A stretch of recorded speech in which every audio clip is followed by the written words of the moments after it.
नमस्कार, welcome to RCI नवशिखर channel. आप सभी का आरसीआई के नवशिखर चैनल में स्वागत है। आज का जो हमारा चर्चा का विषय है वो है इंट्रोडक्शन टू ऑटिज्म। और इस डिस्कशन के लिए हमारे साथ स्टूडियो में हमारी एक्सपर्ट हैं miss Surabhi Verma. Welcome ma'am. She is a joint director of Sparsh which is a multidisciplinary clinic for children with autism and learning disability.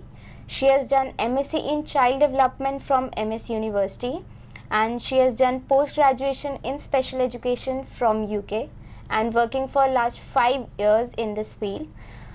Now I'll request my viewers, if they want to ask any questions regarding the topic, they can call on our toll-free number 1800-11-2008, 265-11613. हमारा fax number है 265-11609. Now we are starting with our discussion with our expert.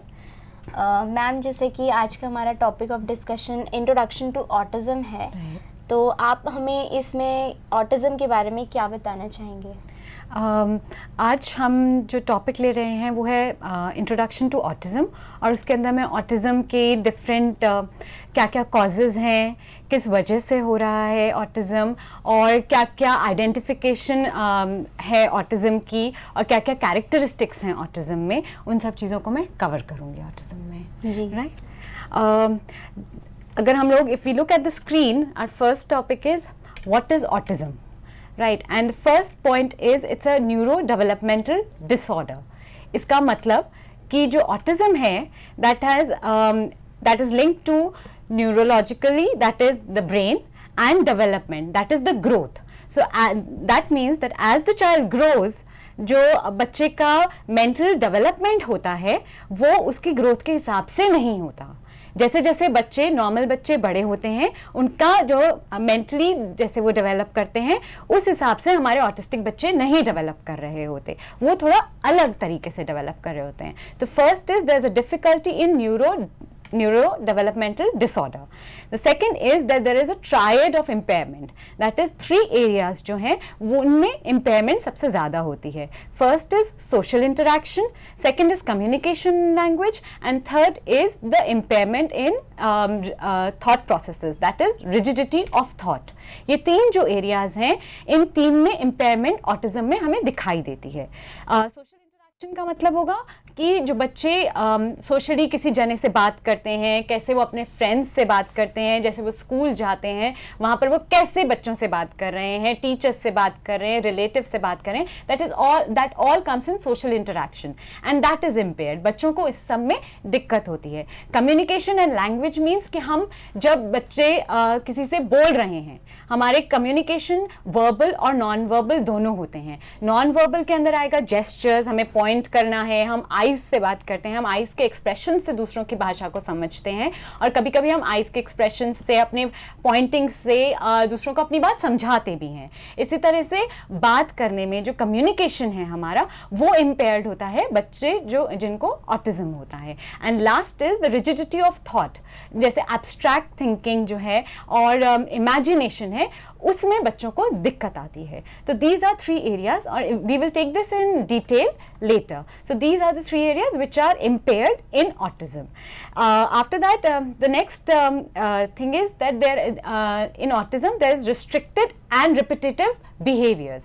Restricted means कि एक ही तरीके का behavior होता है. अगर बच्चे को कार अच्छी लगती है तो वो कार के शायद व्हील्स से खेलेगा, and that is उस कार के साथ वो खेलना वहीं पर restricted हो जाता है. उसके अलावा कोई और गेम नहीं होता उस कार के साथ.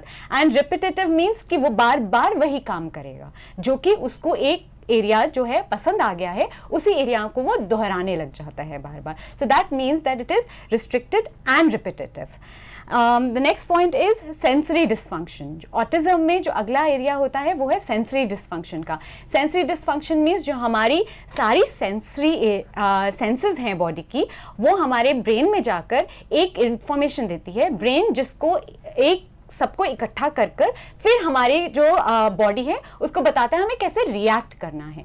तो ये जो फंक्शन है ब्रेन का, जो सेंसेस का, ये ठीक से नहीं काम करता. There is a difficulty in sensory functioning, and that is what we call sensory dysfunction. And the last is जो है वो है कि हाँ, तो ये जनरली बच्चों में 3 साल से पहले डायग्नोज हो जाता है, जो कि ये बच्चों में शुरू से ही होता है। ऐसा नहीं होता कि बच्चे को ये बाद में हो रही है difficulty. This happens from birth but is diagnose before 3 years of age in most of the cases, right? So अगर हम देखें तो what is autism? Autism is a neurodevelopmental disorder which is caused by impairment in 3 areas, that is social interaction, communication difficulties and a rigidity of thought, and it causes restricted and repetitive movements and with addition to sensory dysfunction.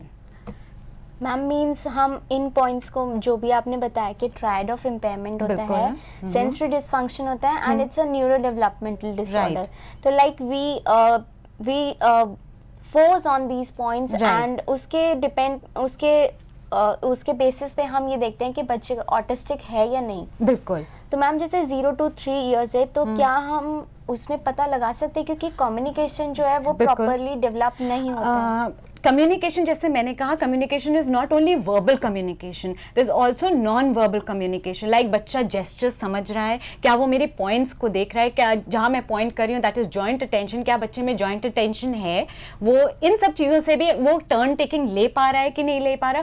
ये सब छोटी छोटी चीज़ें भी हमें बता देती हैं कि बच्चे में कुछ डिफ़िकल्टीज आ रही हैं। और अगर हाई फंक्शनिंग बच्चा नहीं है, जो हाई फंक्शनिंग मतलब जैसे मैं आगे बताऊंगी एस्पर्गर सिंड्रोम या बहुत हाई फंक्शनिंग जो बच्चे हैं, सिर्फ उनमें शायद जो लैंग्वेज और कम्युनिकेशन है वो पार्ट इतना इम्पेयर्ड नहीं होता, तो उनके लिए थोड़ी बाद में होता है। बट जो बच्चे मॉडरेट में आ रहे हैं ग्रुप के अंदर, उनके लिए it is we can identify, और हमारे पास चेकलिस्ट हैं और प्रॉपर हमारे पास क्राइटेरियाज हैं जिनके बेसिस पर हम डायग्नोज कर सकते हैं बच्चों को। जी ma'am. Right. If you look at the slide, what we say is autism is an umbrella term. What does that mean? Umbrella means that कि एक टिपिकली बच्चा, एक तरीके बच्चे को ही हम ऑटिस्टिक नहीं कहते।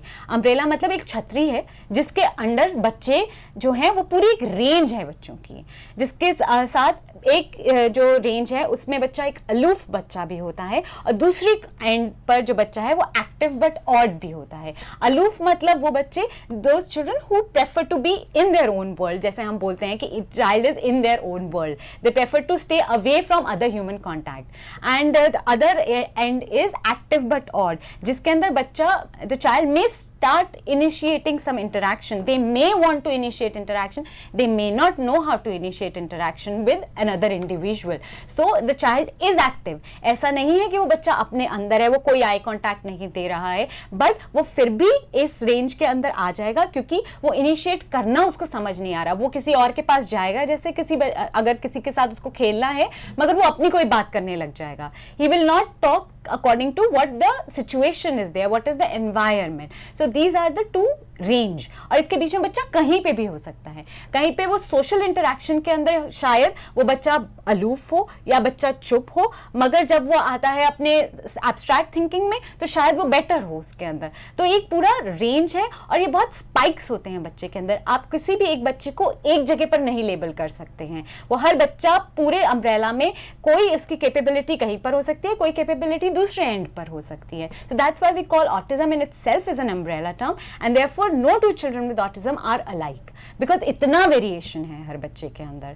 So that's something that we have to remember कि हम एक गाइडलाइन, एक बेसलाइन लेकर नहीं चल सकते कि हर ऑटिस्टिक बच्चा आई कांटेक्ट नहीं देगा या हर ऑटिस्टिक बच्चा जो है वो अपने अंदर रहेगा। हम ऐसी गाइडलाइन नहीं ले सकते। कुछ बच्चे घर के अंदर बहुत बोलेंगे और स्कूल में जाकर एकदम चुप हो जाएंगे या बाहर निकलते ही चुप हो जाएंगे। So again they are anywhere, they can be anywhere in the range, and that depends upon what is the capabilities, what are the strengths of the child.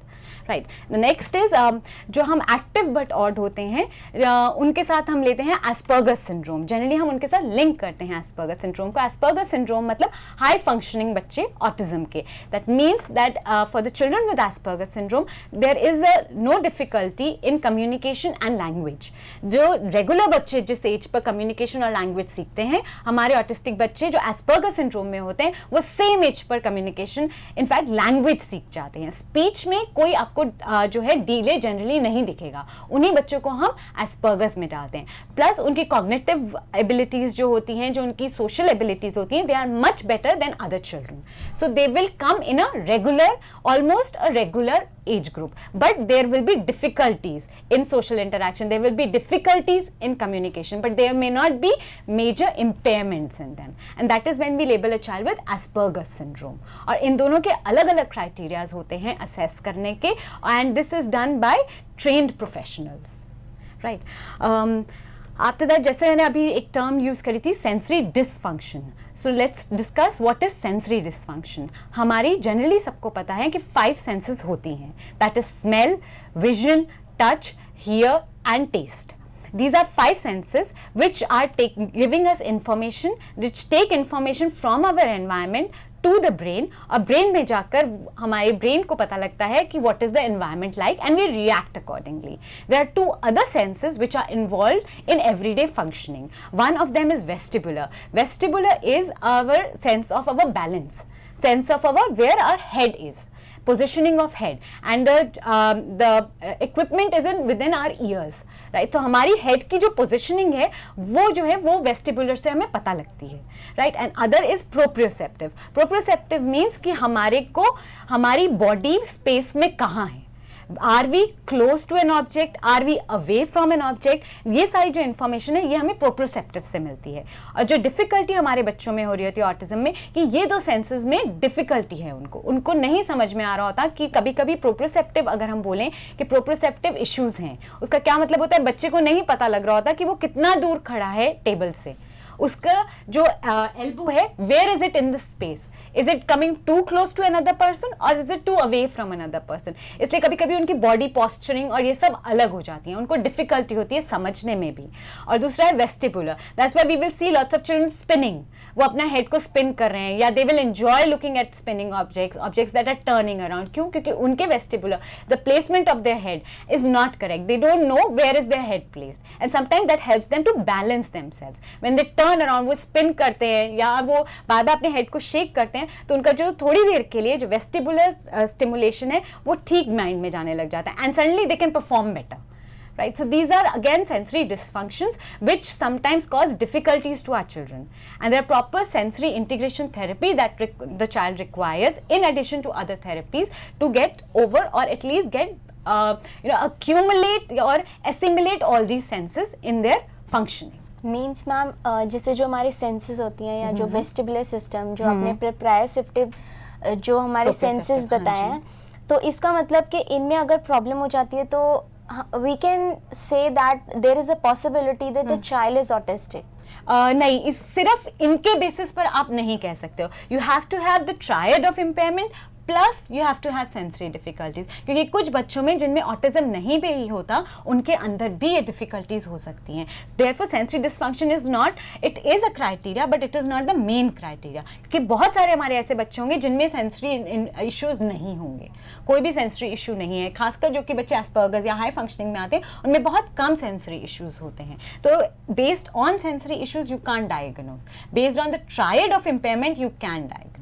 Like you have said that autism is an umbrella term, right? तो like we cannot take a one baseline. बिल्कुल, मतलब कुछ भी हो सकता है, और कोई भी एक बच्चा है ऑटिस्टिक, वो दूसरे से बिल्कुल डिफरेंट होगा. क्योंकि अगर आप जैसे देखें तो पहले तो वो तीनों एरियाज, जो सोशल इम्पेयरमेंट का एरिया, कम्युनिकेशन का एरिया है, और उसके बाद रिजिडिटी का एरिया है, वो तीनों में ही बहुत सारी चीजें डिफरेंट हो सकती हैं. ठीक है, सोशल में कुछ बच्चे मम्मी से कंफर्टेबल हो सकते हैं, कुछ बच्चे बाहर के स्ट्रेंजर्स से नहीं कंफर्टेबल हो सकते. इसी तरह हर एरिया में बहुत सारी डिफरेंसेस हो सकते हैं. प्लस सेंसरी में भी बहुत कुछ चेंज होता है, कुछ थोड़ा सा, कुछ में ज्यादा नीड हो सकती है, और कुछ में ऑलरेडी ज्यादा है तो उन्हें कम करने की नीड हो सकती है. फॉर एग्जाम्पल, कुछ बच्चों को जैसे अगर टैक्टाइल स्टिमुलेशन है, टैक्टाइल मीन्स टच से जो हमारे पास हमको टच करते हैं हम किसी चीज को, तो हमें पता लगता है वो चीज हार्ड है कि सॉफ्ट है, राइट? मगर कभी कभी ये होता है जो हमारे बच्चे हैं, या तो उन्हें जो अगर टच जो है उनका टैक्टाइल है वो हाइपर है, मतलब उनके अंदर बहुत ज्यादा स्टिमुलेशन जा रहा है,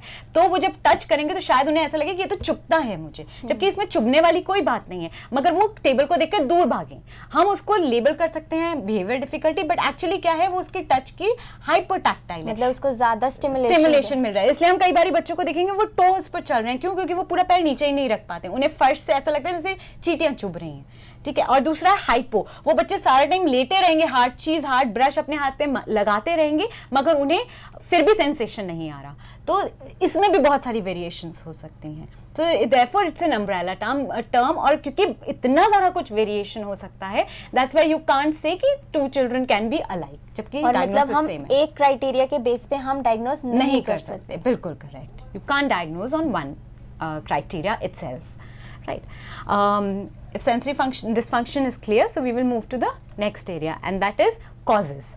Now we have to talk about causes. First is, there are a lot of research is going on, but mostly it's relatively unknown. मतलब अभी भी हमको नहीं पता लगा है कि exactly क्या cause है. Lots of research has pointed to genetics, that is that कि parents के अंदर है और शायद बच्चों के अंदर parents से गया है या किसी और से, somewhere in the family it has been there but it has not been so highlighted. कुछ लोगों में इसके थोड़े थोड़े traits होते हैं, क्योंकि जब हम बाद में assessment करते हैं तो parents sometimes father comes up and says हाँ ये तो this is what I used to do, ये तो मैं भी करता था. So that is also another thing कि genetics कहीं ना कहीं parents में या grandparents में किसी ना किसी में होता है, plus वो जो है वो एक trigger है, वो एक बॉडी के अंदर हर बच्चे में है, मगर जो एनवायरनमेंट कैसा मिला है, जैसे बीच में रिसर्च हुई थी तो बहुत कुछ बोला गया था कि एमएमआर वैक्सीन जो है वो कॉज कर रही हैं ऑटिज्म में, बाद में रिसर्च हुई एंड दे सेड नहीं वो कॉज नहीं कर रही हैं. So these are all environmental triggers. कुछ बच्चों में वो ट्रिगर कर सकती है, कुछ बच्चों में वो ट्रिगर नहीं कर रही हैं, कुछ बच्चों में बिना एमएमआर के भी ऑटिज्म है, कुछ बच्चों में एमएमआर वैक्सीन के बाद भी ऑटिज्म नहीं है. So it is both genetics, once that genes have to be susceptible, and second is environment. Then only environment acts and can cause lead to autism. But again जो genetics है, it's not one gene. तभी अभी तक autism के बारे में हम कौन सा जीन है वो नहीं पता लग पा रहा है, क्योंकि जो रिसर्च कह रही है कि सिर्फ एक जीन नहीं है, हो सकता है कि मल्टीपल जीन्स में कुछ डिफिकल्टीज आ रही हैं जिसकी वजह से वो बच्चा प्रोन टू ऑटिज्म हो जाता है. Then again there are age of parents which is the another area. Both हम लोगों को जनरली लगता है कि मदर जब 30-35 से ऊपर हो जाती है then the child becomes then there is a difficulty और the child it may lead to some disability in children, but it's age of both the parents that is to be kept in mind. Even for the fathers, as the father's age as the father become older, then also it can lead to, it may be one of the factors. Again, there is no harder and fast causes that are available till now. They are all speculations. There are some research, some have been successful, others have not given so successful results. Again, as we see, rubella virus, which we know causes lots of difficulties, lots of other disabilities in children, could also be a reason which may cause autism. So there are various reasons, but still research is on to find the cause of autism. But yes, one thing we have to keep in mind, parenting style और जैसे parents का व्यवहार है, that does not cause autism. सिर्फ parents ने कैसे, हमने बचपन में बच्चे को बहुत डांटा या बचपन में हमने बच्चे को अपने पास नहीं रखा, हमने नाना नानी के पास या ग्रैंड पेरेंट्स के पास भेज दिया, this is not what will cause autism. So parents, और पहले रिसर्च, बहुत पहले एक रिसर्च हुई थी and the mothers were called refrigerated mothers, कि मदर्स का टीचिंग स्टाइल है that is causing autism, but that's not true. It is nothing to do with the teaching style और the upbringing of the parents. Yes, if the child is susceptible to autism, a more friendly, more interactive parent will be better for a child with autism rather than a parent who is very parent himself or herself in themselves, staying in their own worlds.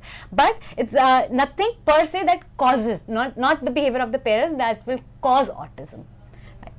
Means there can be any one of the cause like you have told, Right. कि मतलब exact cause is not known, मतलब genetic भी हो सकता है, एक gene भी हो सकती है और बहुत सारे जीन्स भी हो सकते हैं, मल्टीपल जीन्स भी हो सकते हैं, और साथ के साथ एनवायरमेंटल कोई रीजन भी हो सकता है, like you have told in environmental reason like MMR, rubella, but these all are if the child is susceptible already, जिसके अंदर genes हैं वो निकल कर आ रहे हैं suddenly. It depends. But again, there are lots of research going on. There is nothing concrete on this, and therefore we don't exactly know the causes. और इसलिए हमें prenatal test वगैरह में भी autism के बारे में नहीं पता लग पाता. Exactly, we can't tell कि what is the reason behind the autism. Right. And therefore, keeping all these things in mind, it is very important to have an early detection and then early intervention. Because जितना जल्दी हम intervention शुरू करेंगे, उतनी जल्दी we can help the child move forward. Right? Okay. The next area that we have to cover is a very important area, that is theory of mind. Now, what is theory of mind? If you can see, there's a definition given there that it's an ability to infer, मतलब कि दूसरे जनों की mental states, उनके दूसरे जने क्या सोच रहे हैं, हमारे सामने जो जना बैठा है उसके क्या thoughts हैं, वो कैसा feel कर रहा है, this is called theory of mind. और उस जो information को, जो हमें information मिली है, उस इंफॉर्मेशन को यूटिलाइज करना. अगर मुझे लग रहा है कि दूसरा वाला जना मुझसे बोर हो रहा है तो मैं अपना टॉपिक बदलूं. अगर मुझे लग रहा है कि वो बहुत खुश हो रहा है जो मैं बोल रही हूँ वो सुनकर, तो मैं उसको और इंटरेस्ट से सुनाऊं. हम उस जने की जो मेंटल स्टेट है उसके अकॉर्डिंग अपना रिस्पॉन्स और बिहेवियर बदल देते हैं. Right, and that is what is called theory of mind. जो हमारे बच्चे हैं ऑटिज्म में, उनके अंदर it is lacking. Theory of mind is lacking in all the children with or most of the children with autism. But किस level तक वो lack कर रही है, that again depends from child to child. It is not 100% कि हर बच्चे में lack करेगी या हर बच्चे में उसी level तक lack करेगी. But theory of mind जो है वो इन तीनों areas को बाद में affect करती है. कैसे बच्चा socially communicate करेगा, कैसे बच्चा language और communication use करेगा, और कैसे आप बच्चे के abstract thinking है, ये तीनों चीज़ों को theory of mind will affect. Because इससे हमारे behaviors affect होते हैं, and that is how theory of mind will affect autism. Now let's take triad of impairment in detail. Our first is social development. If social development मतलब कि how we are socially interacting with another individual around us, that is social development, right? And children from early age learn to interact with everyone, right, around in their surrounding, and everybody interacts with the child and child reacts back to the individual. Now क्या क्या difficulties आती हैं social development में? First difficulty is lack of awareness of what is going on around us. That is, the first is lack of awareness of what is going around them. That is कि हमारे आसपास, जो बच्चों के आसपास क्या हो रहा है, उसमें उनको awareness नहीं होती. They are not aware what is happening around them. उनके जैसे अगर बच्चा है वो अपने में इतना खोया हुआ है कि उसको पता नहीं लग रहा कब उसको बुलाया जा रहा है, कब उसको कहा जा रहा है कि मुझे देखो, और कब उसको उसके आसपास उसके खिलौने कहाँ पड़े हैं, जो उसके पसंद की चीज़ें हैं उनको छोड़ के ग्लास कहाँ पड़ा है, पानी कहाँ पड़ा है. This is awareness of our surrounding. मैं किस कमरे में हूँ, मैं कहाँ पर हूँ घर में. This awareness may not be there और it may be there at a very low level. Right, उससे क्या क्या चीज़ें इफेक्ट होती हैं? फर्स्ट, हम दूसरे को प्लीज करना. Child will not be motivated to please other people. Like मेरे को किसी और को प्लीज करना है तो मुझे पहले पता होना चाहिए वो जना कहाँ पर है, उस जने को इस सराउंडिंग में क्या प्लीज कर रहा है, उस जने को मेरा कौन सा एक्शन अच्छा लगेगा तो मैं वो कौन सा एक्शन करूँ. सो वो मोटिवेशन जो है वो नहीं रहती बच्चों के अंदर. सेकेंड इज जो चीज़ें हैं जो मुझे चाहिए, मेरे अपने सेल्फ सेटिस्फैक्शन के लिए चीज़ें हैं, that I will get. But दूसरे की सेटिस्फैक्शन के लिए, दूसरे की खुशी के लिए कुछ काम करना, that may not be possible for me because I am not aware how that person is thinking. Right, so if I need water, if I am thirsty, I will go to the kitchen, I will reach the fridge, I will open fridge, I take out the water bottle, I bring the glass and give it to my mother और my caregiver and ask them to put water in it. But if my mother is thirsty and if she's asking me to get a glass of water for her, suddenly I'll appear blank because I am only interested in learning what can satisfy me and not what can be satisfactory or what will please another person. And therefore, and the last point is that there will be lack of joint attention. Joint attention means कि अगर मैं बच्चे को कुछ अपनी पसंद की चीज़ दिखाना चाह रही हूँ तो बच्चा उसको देखे, जो कि जनरली हम लोग अपने छोटे छोटे बच्चों, जब हम बच्चे हमारे पास होते हैं तो हम उनको कहते हैं लुक, देखो मैं क्या दिखा रही हूँ, देखो वहाँ पर वो घोड़ा क्या कर रहा है, एंड वी पॉइंट. और जो बच्चे होते हैं वो जनरली हम जहाँ पॉइंट कर रहे हैं उस डायरेक्शन में देखना शुरू कर देते हैं. But children with autism, because they don't understand the environment, they may not be aware of the environment, they will not look at the Poynting finger, or they may just look at the finger and look back at you, right? They will not look beyond that finger because again surrounding की understanding नहीं है. So there will be 3 areas in lack of awareness जो कि affected होते हैं. That is motivated to please self and learning to get things for my self satisfaction only, and last is lack of joint attention. Ma'am इसीलिए हम कहते हैं कि जो बच्चे होते हैं they are involve in their world only, right, they are not well interacted with others, इसीलिए उनके सोशल डेवलपमेंट जो होती है वो हैम्पर हो जाती है, क्योंकि वो अपने उनको अवेयरनेस नहीं आ रही होती कि हमारे अराउंड क्या है. सडनली अगर आप कहीं से घंटी बजाएं या एकदम अनएक्सपेक्टेड साउंड करें तो जो बच्चे, कुछ बच्चे जो हैं वो अपने खेल में फिर भी मस्त रहते हैं, वो नहीं पलट कर देखते उस साउंड की तरफ, which is again you know कि they are not aware of the surrounding, they are not bothered what is going in the environment and surroundings. Right, very right. Okay, the next point is they may not show or they may not understand empathy and sympathy. That is, sympathy means कि if the other person is feeling sad, then I also can understand वो sad feel कर रहा है. That understanding of that sadness, और आपके साथ, अच्छा आपके साथ अगर मैंने बोला कि आज I met an accident today, so suddenly जो सामने वाला है the person immediately reacts, ओहो क्या हुआ इंटरेक्शन में, आपको चोट तो नहीं लगी उस एक्सीडेंट में.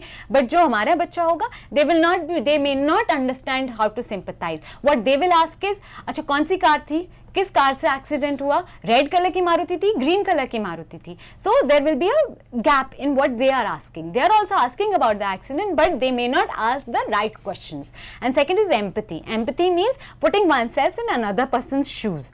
So understanding from another person's perspective, कि अगर उसको गुस्सा आया, I can empathise, I can understand कि उसे इस बात पे क्यों गुस्सा आया, right. So that may not be there and they may not understand why other people are reacting in a particular way.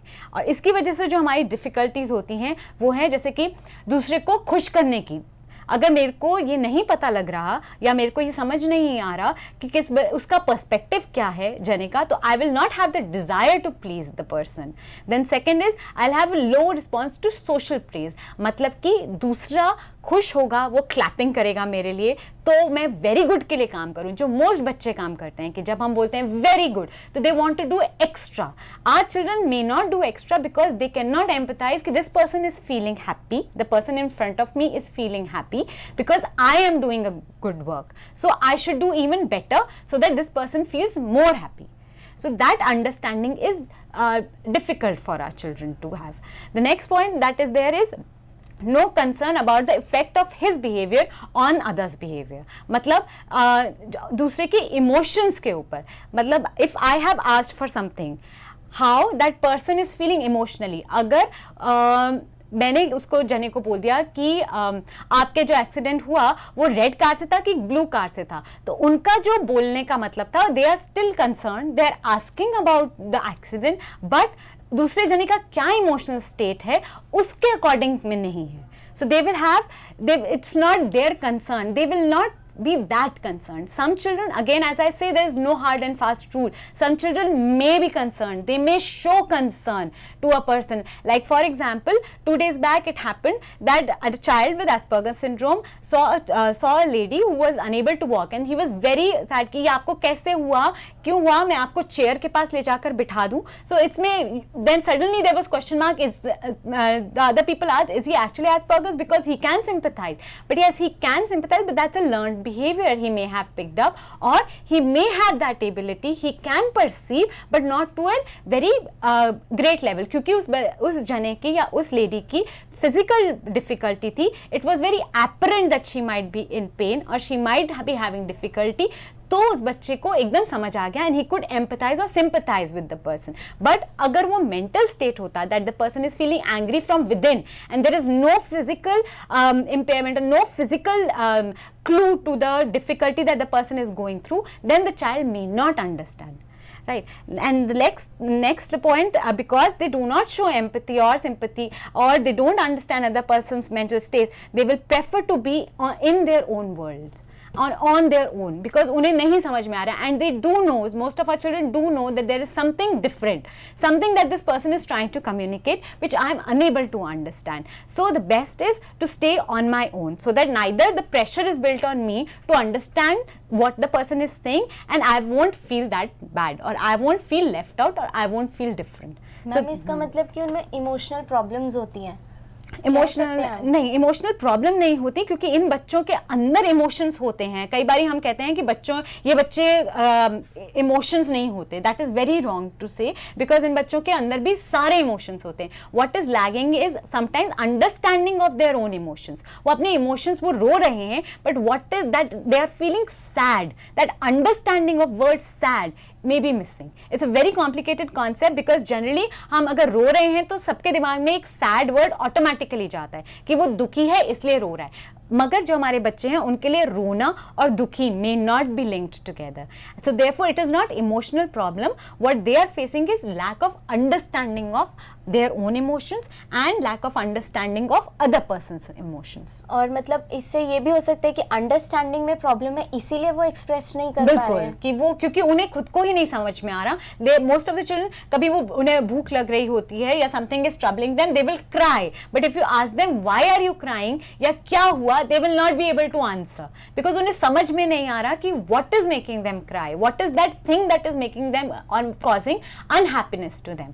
But they do understand that something is causing them, making them unhappy, and they will cry for it. So all children with autism do have emotions. They have all ranges of emotions, but the lack of understanding is there. जैसे आपने बताया कि जो it's a neuro developmental disorder, तो शायद इसीलिए उनको समझ में नहीं आ रहा कि ब्रेन में उनका कुछ ऐसा डिसफंक्शन है या कुछ ऐसा प्रॉब्लम हो रहा है कि वो फॉर्मुलेट नहीं कर पा रहे हैं.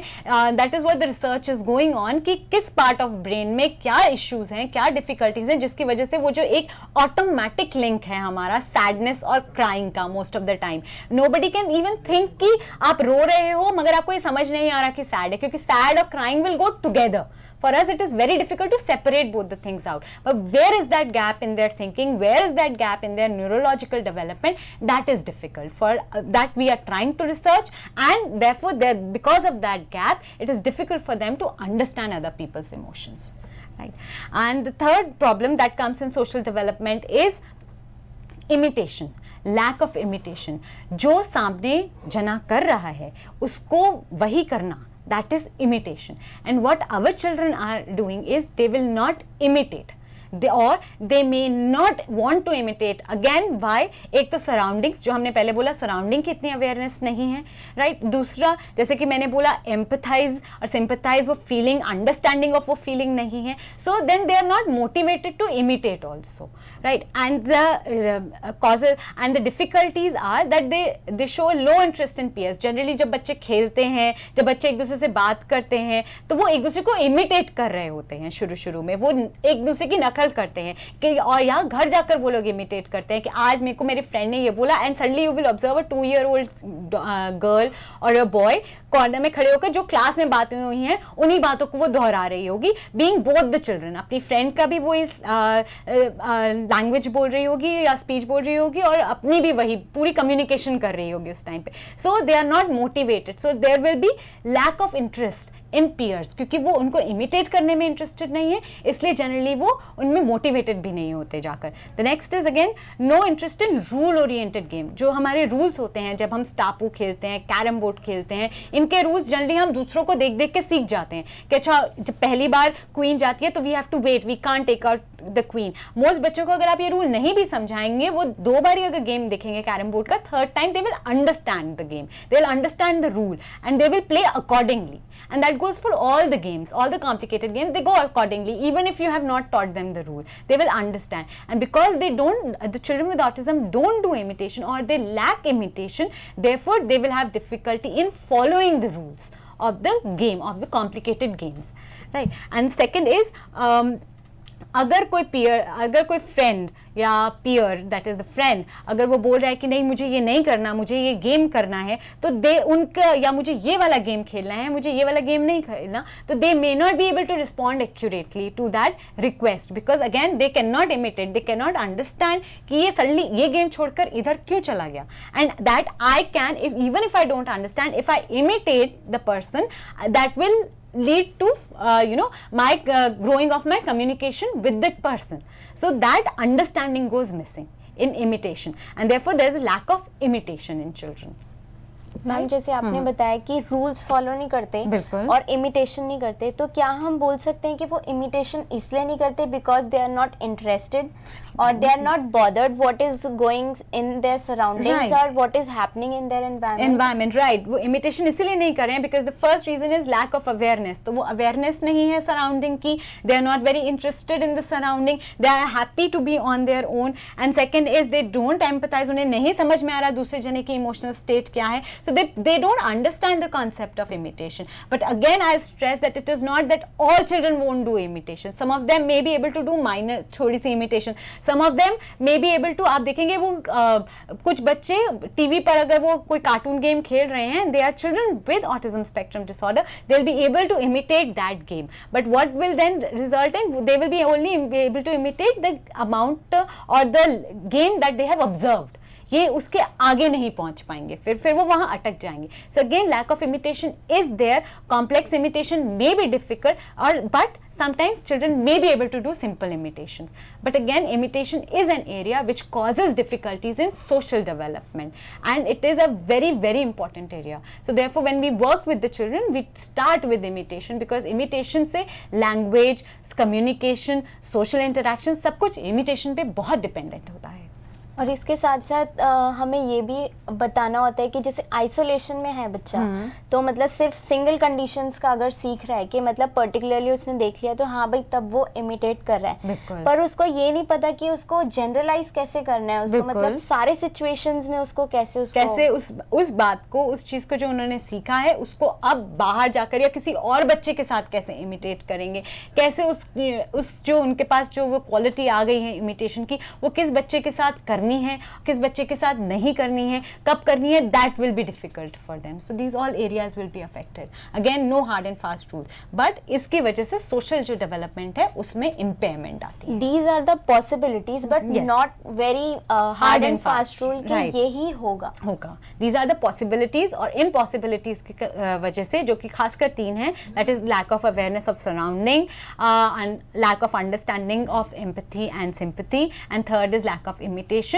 These 3 core areas would lead to difficulties in social development, right? And the next part of social development would be बहुत important है, that is what you also said, that some children may enjoy social interaction but not be able to initiate it.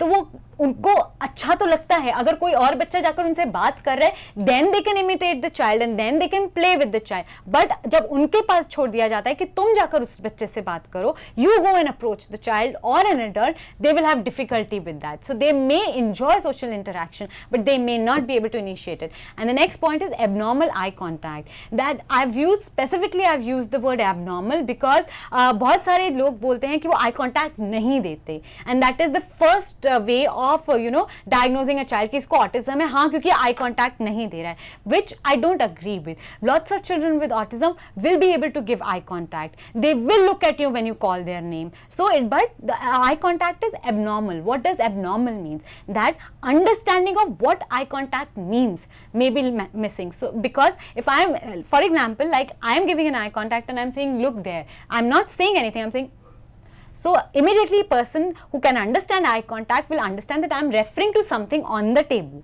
For our children that may not happen, they may not understand what is eye contact. And second, कुछ बच्चों को जिनको सिखाया जाता है कि आपको eyes में देखना है जब आपको बोला जाए, they will be able to look at you. In fact, they look at you but suddenly they will start staring. They will not know when to move away, when to look at something else. So there will be abnormalities. Sometimes it's too much eye contact, and if for example a boy is looking at a girl for a long period of time, that can give a very wrong signal to another individual. Therefore we can't say that because this person is giving an eye contact, therefore he can't have autism.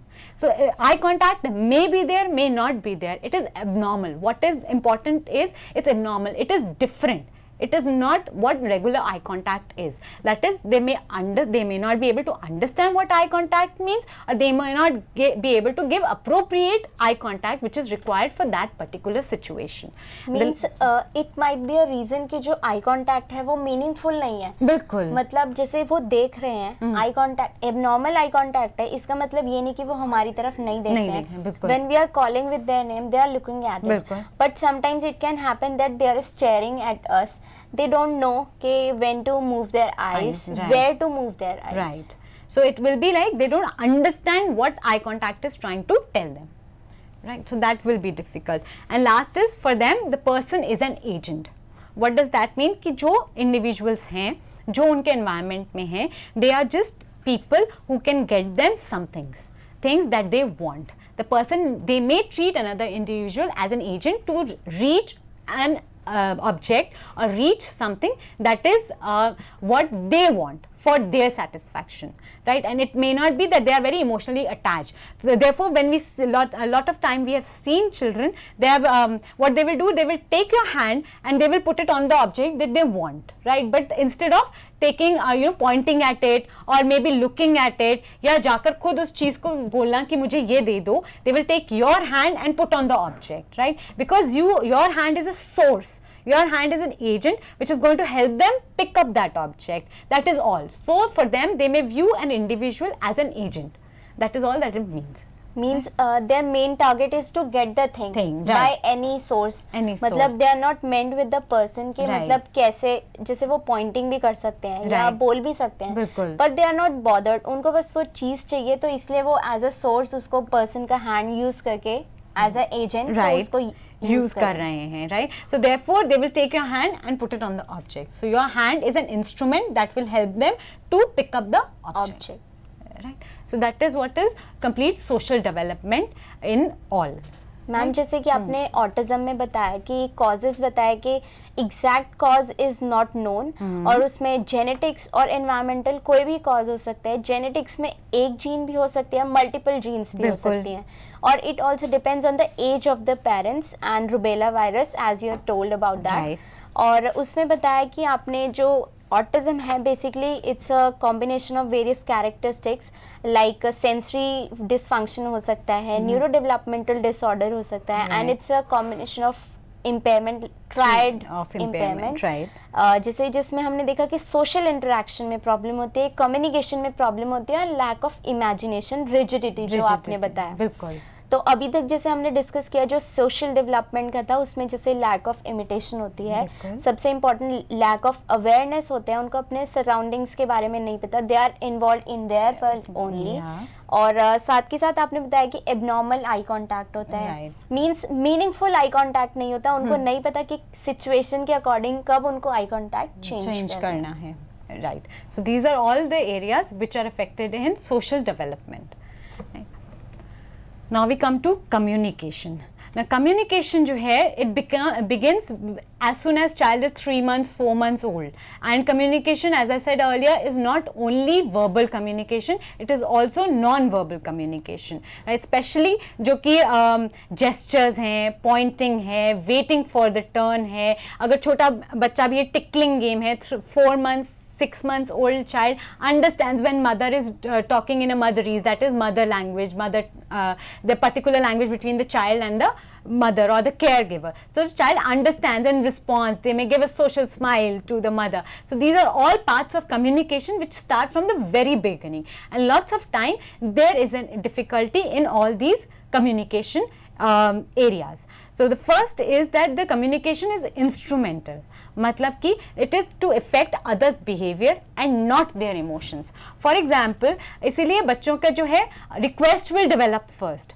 Mummy पानी दे दो या mummy toy दे दो. They may say these things first. They will, because it's need based, but it does not, they do not have any intention of affecting your emotions. कि mummy को गुस्सा आया हुआ है, मम्मी ने मुझे कहा है नहीं चाहिए वो, अभी मैं नहीं दूंगी वो toy, but the child may still again ask mummy toy दे दो, because their intention, their communication, their language is only to get an object. That is what they are using it for. They are not saying that again and again to irritate you.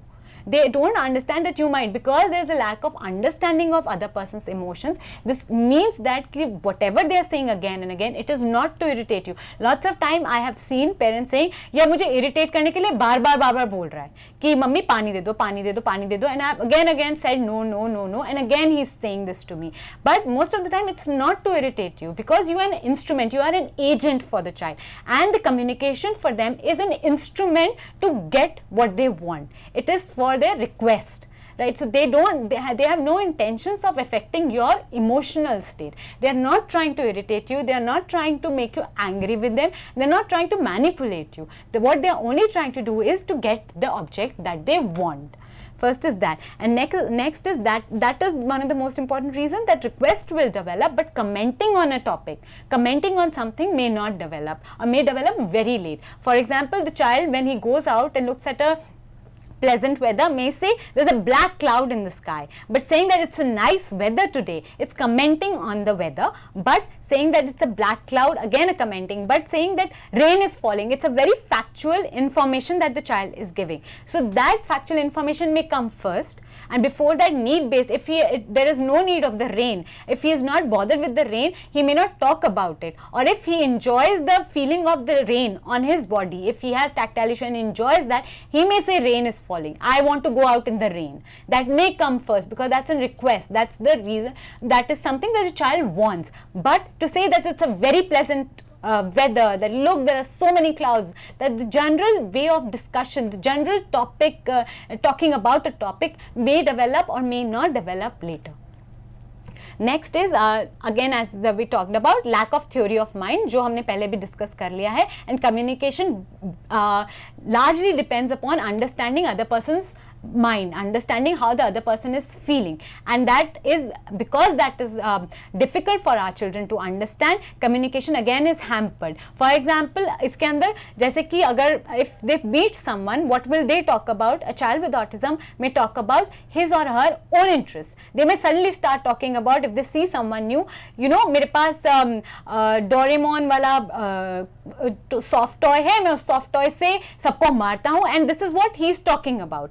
He has no idea of what is the mental state of the person who is sitting in front of them. They may go into a long monologue of what do they do with their Doraemon toy, but they may not understand the other person is feeling bored, or they change the topic accordingly, and therefore communication always becomes hampered. There is always a stop in communication because they are talking of their own interest. And the other way how this theory of mind affects communication is that either the child will talk from their own perspective. For them, the person who is sitting in front of them knows what is Doraemon. They don't have to tell them that it's a cartoon character which comes on cartoon TV. According to them, the person in front of them knows their mental state. They are both at the same mental states, and therefore they will start the topic from where they think that it is important to talk about, without giving any background information on the topic. And the second way that it can be affected is that the person may start from the beginning. According to them, the person in front of them knows nothing, and they will go from the beginning to the end and talk about the whole topic. And if they are cut down in between, they'll go back to the topic, go to the end, and again may restart the whole topic once more when they meet the other person next time, because according to them, the other person in front of them may not know anything. So again, this is how the theory of mind will affect communication for a person. Next is proximity and body posture. How close I am supposed to stand to a person. When I am meeting the person first time, where am I supposed to stand? That is also a part of communication. What is supposed to be my body posture? Where are my hands supposed to be? Can I go and sit in this person's lap if I have not met him before? All these things we keep in our mind, and this is also what is a whole, which forms a whole part of our communication. But for our children with autism, they may not understand कि एक जो जना हमारे सामने खड़ा है उससे कितने डिस्टेंस पे रहना है, उससे कितनी दूरी पर रहना है. They may go too close or they may stay very far away, even from the people whom they know. They may stay away.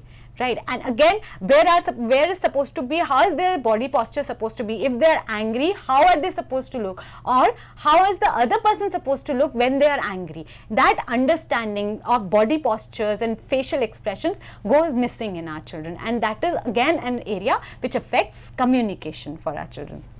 Means ma'am जैसे आपने बताया कि उनको फेशियल एक्सप्रेशंस के बारे में नहीं पता, तो we can say that there is a gap in the communication from understanding and then expressing it, right, क्योंकि वो उनको नहीं समझ में आ रहा कि facial expression is love, affection और एंगर, तो इसलिए उनको नहीं समझ में आ रहा, तो इसलिए वो उनके बारे में उनको कोई फर्क नहीं पड़ता पहली चीज. और अब उसको रिएक्ट कैसे करना है, बिकॉज दैट विल फर्क नहीं पड़ता, will be a part of social interaction, and उसको रिएक्ट कैसे कर रहे हो आप, that will become part of communication. So how you're communicating this to the other person, that will go missing in the child. So they will not, maybe their body posture, even if they are angry, they may be too close to you, or if you are angry and you're trying to build a distance between both of you, that okay, I'm angry, let me go back. If I'm standing like this, my hands are folded and my face is looking like this, even by my hands people will understand I am angry or there's something that is bothering me. But for our children, if I'm standing like this, they may continue doing the activity which they are even after they have seen me standing like this, because they don't understand how the body posture may be communicating something to me, right? And similarly for their own body postures, क्या कि और वो कितने ज़्यादा मेरे से पास और दूर हैं. So वो एक stranger के भी अगर उनके सामने, for example, I have a child who loves working on computer, and if somebody is sitting on the computer chair in front, this child, without looking at the person, will go and sit in his lap and start playing with the computer, because the need is computer. He wants to play with the computer. He will not look at who is there, who is sitting there, and anybody, it can be a total stranger, and this child will go and sit in their lap. So again, body posture कितनी दूर होना चाहिए, मुझे पहले इससे request करनी चाहिए कि ये पहले हट जाए या मैं वेट कर लूँ. That will not form part of their communication. For them, it is the object, the goal that is they are finding very interesting, or that is what they want to look at or want to work with, और वो सिर्फ उसके पास जाना चाह रहे हैं. So their body posture will not be, it will not be a part of their communication. मतलब in totality we can say कि वो अपने से ही उनको मतलब है, और जो वो काम करना चाहते हैं सिर्फ अपने हिसाब से काम करना चाहते हैं. उनको कुछ फर्क नहीं पड़ता कि दूसरा क्या कर रहा है, क्या कहना चाहता है, किस सिचुएशन का मतलब कैसे है, किससे कैसे बात करनी है, क्या मीनिंगफुली उसको बोलना है, तो उन सब से उनको कुछ लेना देना नहीं है. उनको मोस्ट ऑफ द टाइम नहीं होता effect, right. Again it very strongly depends upon, पहली चीज कि क्या लेवल ऑफ डिफिकल्टी है बच्चे के साथ, एंड दूसरी चीज क्या लेवल ऑफ मोटिवेशन है उनके सामने. अगर उनके सामने suppose if this child loves computer, ठीक है, then obviously his motivation is very high to be on the computer, and he may forget the social skills that we have taught to the child कि तुम्हें दूर रहना है, कितने distance पे पहले request करना है. But if for example computer is not very interesting, he enjoys going on computer, he may remember those social rules and may first request and then go to the person, or may wait for the child to move away, or may wait for the individual to move away from the chair and then go and sit on the chair. So again, it depends on lots of factors, right? But yes, at the end of the day, they may not be very much bothered.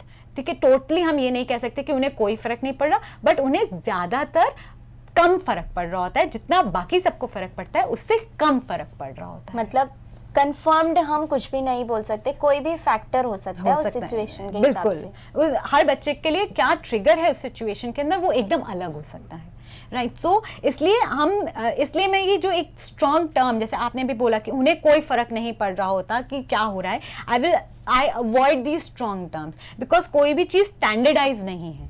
जैसे कि बाकी सब disorders के अंदर चीजें standardise होती हैं कि ये वो करेंगे, ये वो नहीं करेंगे, मगर हमारे ऑटिज्म के बच्चों के अंदर कोई भी चीज स्टैंडर्डाइज नहीं हो सकती। वो ज्यादातर नहीं कर पाते मगर कुछ कर भी सकते हैं। ये हमें हमेशा एक लाइन याद रखनी चाहिए, खास कि हम कोई भी काम कंफर्म नहीं बोल सकते। कोई भी फैक्टर, हम किसी भी फैक्टर को लेके ये नहीं बोल सकते हाँ भाई ये कंफर्म्ड है, यही होगा। बिल्कुल। किसी पे भी हम स्ट्रेस नहीं डाल सकते। It might be that and it might be that, right. Like lots of people, अब जो रिसर्च हो रही है, लॉट ऑफ पीपल से कि थ्योरी ऑफ माइंड तो ऑटिज्म में भी होती है। Like for example, there is an individual with autism who was talking about herself and when she said कि मेरी मम्मी ने मुझे कहा कि बाहर जाकर पानी नहीं था घर में, मेरी मम्मी ने कहा बाहर कपड़े पड़े हैं उन्हें तार पे टांग दो। और बाहर 2 बाल्टियां थी, एक बाल्टी के अंदर गीले कपड़े पड़े थे जिनको सुखाना था और दूसरी बाल्टी के अंदर गंदे कपड़े पड़े थे जिनको भी धुलना था। बच्चे ने क्या किया, जाकर जो गंदे कपड़े थे उनको तार पे सुखाने के लिए डाल दिया। वी कैन क्लियरली से इस बच्चे को थ्योरी ऑफ माइंड नहीं थी, उसने मेंटल स्टेट समझी ही नहीं और उसने जो है वो धुले हुए कपड़ों को नहीं डाला, उसने सूखे कपड़ों को डाल दिया।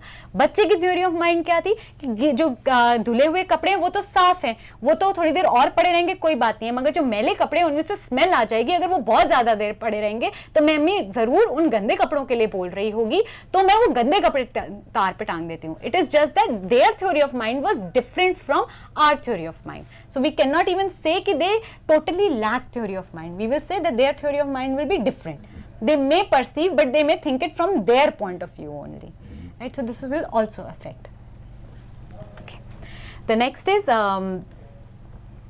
poor understanding of gestures and facial expressions. ये मतलब कि दूसरे जने के जेस्चर्स और फेशियल एक्सप्रेशन, जैसे कि हमने अभी डिस्कस किया, उसकी अंडरस्टैंडिंग जो होती है वो लिमिटेड होती है बच्चों के अंदर। They may not understand pointing, they will not, और कम्युनिकेशन इस वजह से बहुत हैम्पर हो जाता है क्योंकि नॉन वर्बल अंडरस्टैंडिंग बच्चों में नहीं होती। दे विल नॉट लुक बैक, अगर वो कुछ गलत काम कर रहे हैं, अगर रेगुलर 3 साल का 4 साल का बच्चा कुछ गलत काम करने जा रहा है या कोई शैतानी करने जा रहा है, they will immediately look back at the parent and wait for the parents response, see parents response and respond to it. अगर मम्मी नॉड करके या शेक करके भी फेस को बोल देती है कि, तो the child will immediately stop, right? Or the child will give a smile and continue doing the work, ensuring that he has understood the communication part, communication of that non-verbal shake of head. मगर जो हमारे बच्चे हैं, they may not first thing look back at you, क्योंकि वो reference ही नहीं करेंगे आपको कि you are in the picture. They will not look at you before doing something which you don't want them to do, but they want to do it, so they will continue to do it. And even if they do reference you, most of them, when you shake your head, may not stop. They may continue doing the activity, and we may feel that they are doing it purposefully, but unfortunately they are not doing it purposefully. For them, they have not understood that non-verbal communication. उन्हें वो non-verbal communication जो था shaking of head, वो नहीं समझ में आया और इसलिए वो continue करते जा रहे हैं अपना जो भी वो एक्टिविटी कर रहे थे, भले ही वो खेलना हो, भले ही वो कुछ ऐसा काम हो जिससे कि मम्मी को या केयर गिवर को परेशानी हो रही हो, they will continue. So again, a gap in communication happens there. Ma'am, जैसे आपने अभी तक जो हमारे सेशन में बताया, हम ऑटिज्म के बारे में डिस्कस कर रहे थे और आपने हमें अभी तक बताया कि जैसे ट्रायड ऑफ इम्पेयरमेंट होता है और उसमें हमने अभी तक डिस्कस किया सोशल डेवलपमेंट के बारे में और अभी हम डिस्कस कर रहे हैं कम्युनिकेशन के बारे में। बिल्कुल। तो मैं व्यूअर्स को बोल दूं कि सोशल डेवलपमेंट में अभी तक हमने देखा कि उनमें लैक ऑफ अवेयरनेस होती है, लैक ऑफ इमिटेशन होता है, एबनॉर्मल आई कांटेक्ट होता है, ये सब अंडरस्टैंडिंग सिंपैथी और एम्पैथी भी होता है। सिंपैथी और एम्पैथी में भी उनका डिफिकल्टी होती है समझने में। तो ये सब जो हमने कैरेक्टरिस्टिक्स देखे, मतलब हम उसको ऐसा नहीं बोल सकते कि फर्मली कि हाँ यही होगा।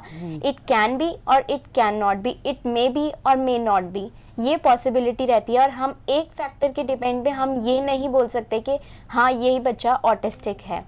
और हमने जैसे कम्युनिकेशन में अभी तक डिस्कस किया कि कम्युनिकेशन वर्बल होती है, नॉन वर्बल होती है। Non verbal like gestures, pointing, signs और जो भी हम यूज़ करते हैं, तो उसमें है कि बच्चा जो होता है उसमें पुअर अंडरस्टैंडिंग होती है फेशियल एक्सप्रेशंस की। और like our expert has given example like nodding of head, तो उसको नहीं समझ में आ रहा है that you have to stop that activity. वो कंटिन्यू करता रहेगा उस एक्टिविटी को, क्योंकि कहीं ना कहीं there is a gap of communication and the child is not able to understand and that formulate and processing में कुछ problem हो सकती है. तो हमने ये जो अभी तक डिस्कस किया, we will carry on this discussion after this short break. This is time for a break. See you after this short break.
Welcome back to our session where we're discussing about the autism and about autistic children कि उनमें क्या क्या features हो सकते हैं और क्या क्या पॉसिबिलिटी हो सकती है कि हम रूल आउट करें कि दैट चाइल्ड और दैट पर्टिकुलर गर्ल और बॉय इज़ ऑटिस्टिक. तो जैसा हम अपने एक्सपर्ट के साथ डिस्कस कर रहे थे, ऑटिज़म किस रीजंस की वजह से हो सकता है, क्या कॉजेज़ हो सकते हैं और क्या क्या इसमें क्राइटेरियाज आते हैं. Like our expert has told it's a neuro developmental disorder, sensory dysfunction होता है और ट्रायड ऑफ इम्पेयरमेंट होता है जिसमें कि होता है हमारा social interaction, communication and lack of imagination. तो हम उसको धीरे धीरे अभी डिस्कस कर रहे थे, जिसमें अभी तक हमने डिस्कस किया सोशल डेवलपमेंट के बारे में और जिसके मैंने समराइज़ किए थे आपको पॉइंट्स. और उसके बाद अभी हम डिस्कस कर रहे थे कम्युनिकेशन. तो मैम जैसा हम अभी डिस्कस कर रहे थे ऑटिज़म के बारे में, तो यहाँ पे मैं आपसे एक क्वेश्चन पूछना चाहूँगी कि जैसे आपने बोला कि अंडरस्टैंडिंग में प्रॉब्लम होती है चाइल्ड के, तो ऐसे तो जो मेंटली रिटार्डेड बच्चे होते हैं उनके भी अंडरस्टैंडिंग में प्रॉब्लम होती है, तभी वो कुछ काम नहीं कर पाते और उन कुछ अचीव नहीं कर पाते, जैसे धीरे धीरे छोटी एज के होते हैं, फिर बड़े बड़े माइलस्टोन्स अचीव नहीं कर पाते और कुछ समझ नहीं पाते और उसको फिर एक्सप्रेस नहीं कर पाते, तो क्या ऑटिस्टिक चाइल्ड भी मेंटली रिटार्डेड होता है?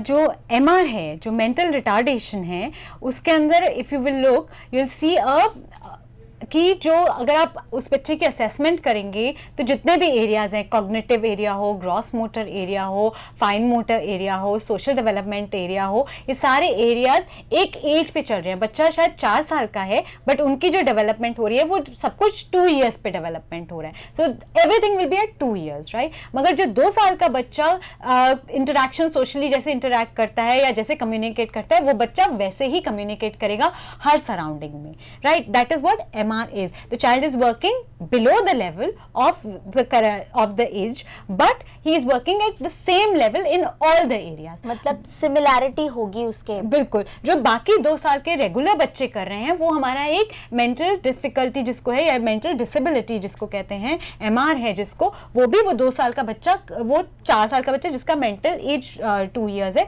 वो कर रहा होगा, राइट। बट जब ऑटिज्म को देखा जाए तो उसके अंदर कोई भी, जैसे मैंने पहले कहा कि कोई भी चीज़ एक लेवल पर नहीं आएगी। कुछ चीज़ें जो हैं वो अगर 4 इयर्स का बच्चा ही हम लेते हैं तो शायद उसका जो सोशल इंटरेक्शन है वो शायद 1 साल के बच्चे का भी मुश्किल से हो, या शायद वो 6 मंथ्स के बच्चे का हो जिसमें उसे थोड़ी थोड़ी टर्न टेकिंग आती है, बाकी टाइम में वो अंदर रहता है। मगर जैसे अगर उसका हम ग्रॉस मोटर लेवल देखें, शायद वो 4 इयर्स के बच्चे का हो, वो नॉर्मल भागते हैं जैसे बच्चे जंप कर लेते हैं 4 इयर्स के, स्किप कर लेते हैं, ये बच्चे भी वैसे कर ले। और कॉग्निटिव लेवल शायद उसका 3 साल के बच्चे का, जो 3 साल के बच्चे कॉग्निटिव काम करते हैं या प्री एकेडमिक स्किल्स करते हैं, ये बच्चा भी उस लेवल पर काम कर रहा हो। तो there is lot of spikes in a child with autism. But जो MR है वो एक लेवल पर चल रहा होता है। But again I have to stress that more than 70% या at least 70% children with autism also have mental retardation as an associated difficulty. That is, वो अगर 4 years के हैं तो चीज़ें उसके लेवल के नीचे हो रही हैं most of the time, और therefore there is a level of mental retardation in 70% of the children.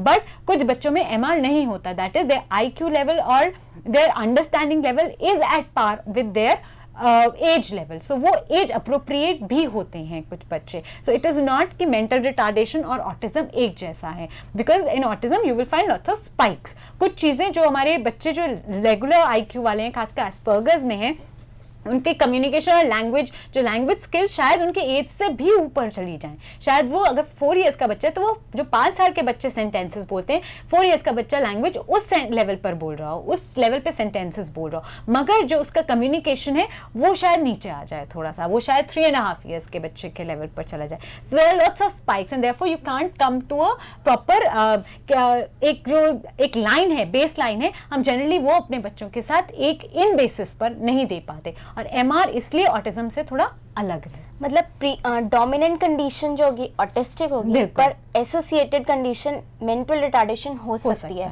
और मेंटल रिटार्डेशन में जो डोमिनेंट कंडीशन है वो मेंटल रिटार्डेशन है, पर उसके साथ एसोसिएटेड फीचर्स हो सकते हैं। बिल्कुल। और जो बच्चा है वो अपने जो उसकी क्रोनोलॉजिकल एज है उससे नीचे काम कर रहा है, मतलब, और वो सिमिलैरिटी होगी उसमें काम करने की। पर जो ऑटिस्टिक बच्चा होगा उसमें स्पाइक्स होंगे, मतलब अप्स एंड डाउन्स हो सकते हैं। बिल्कुल होते हैं।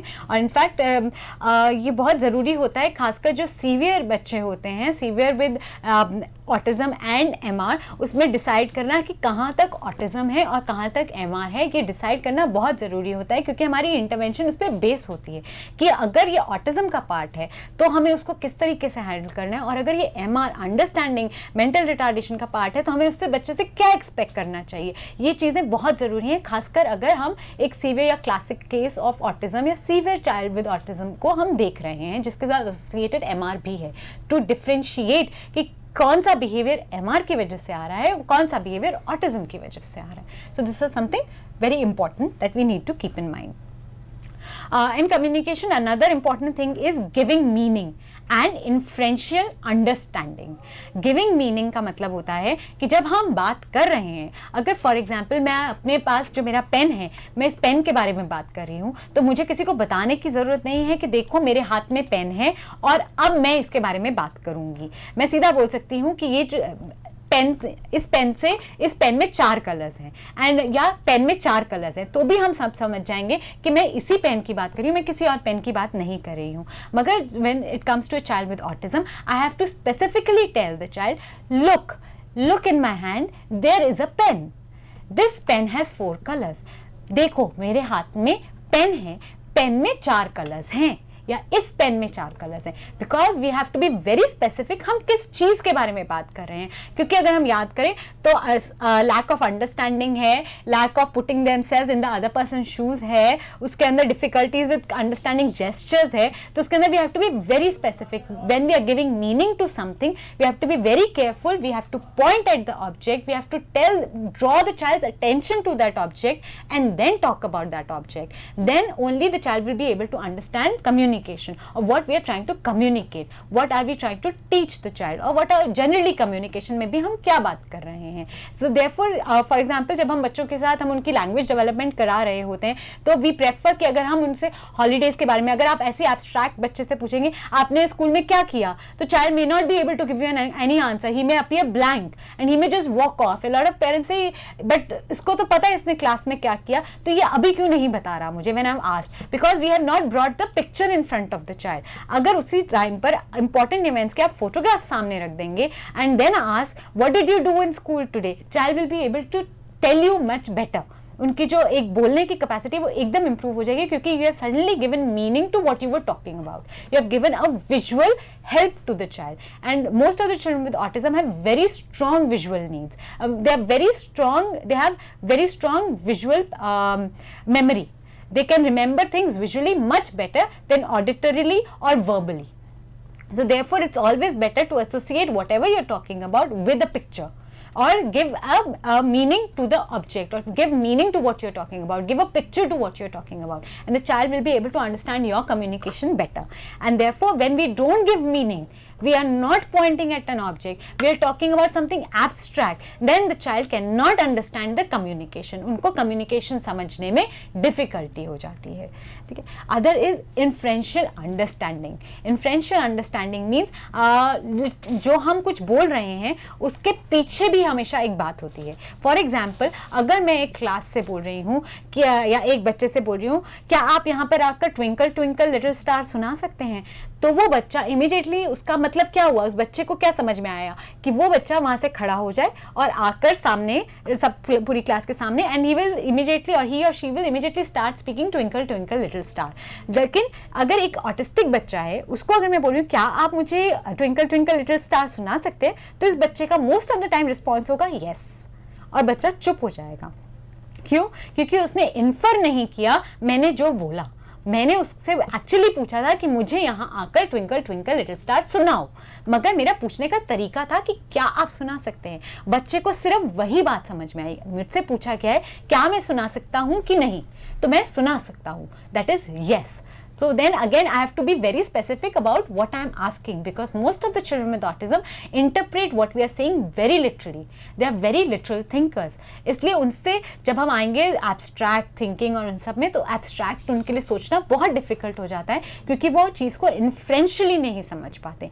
उनकी जो understanding है वो concrete में limited रह जाती है. They will only understand things as long as they are present in front of them. And our communication also is only understood till the time it is very concrete, till the time we are actually asking exactly what we want them to do.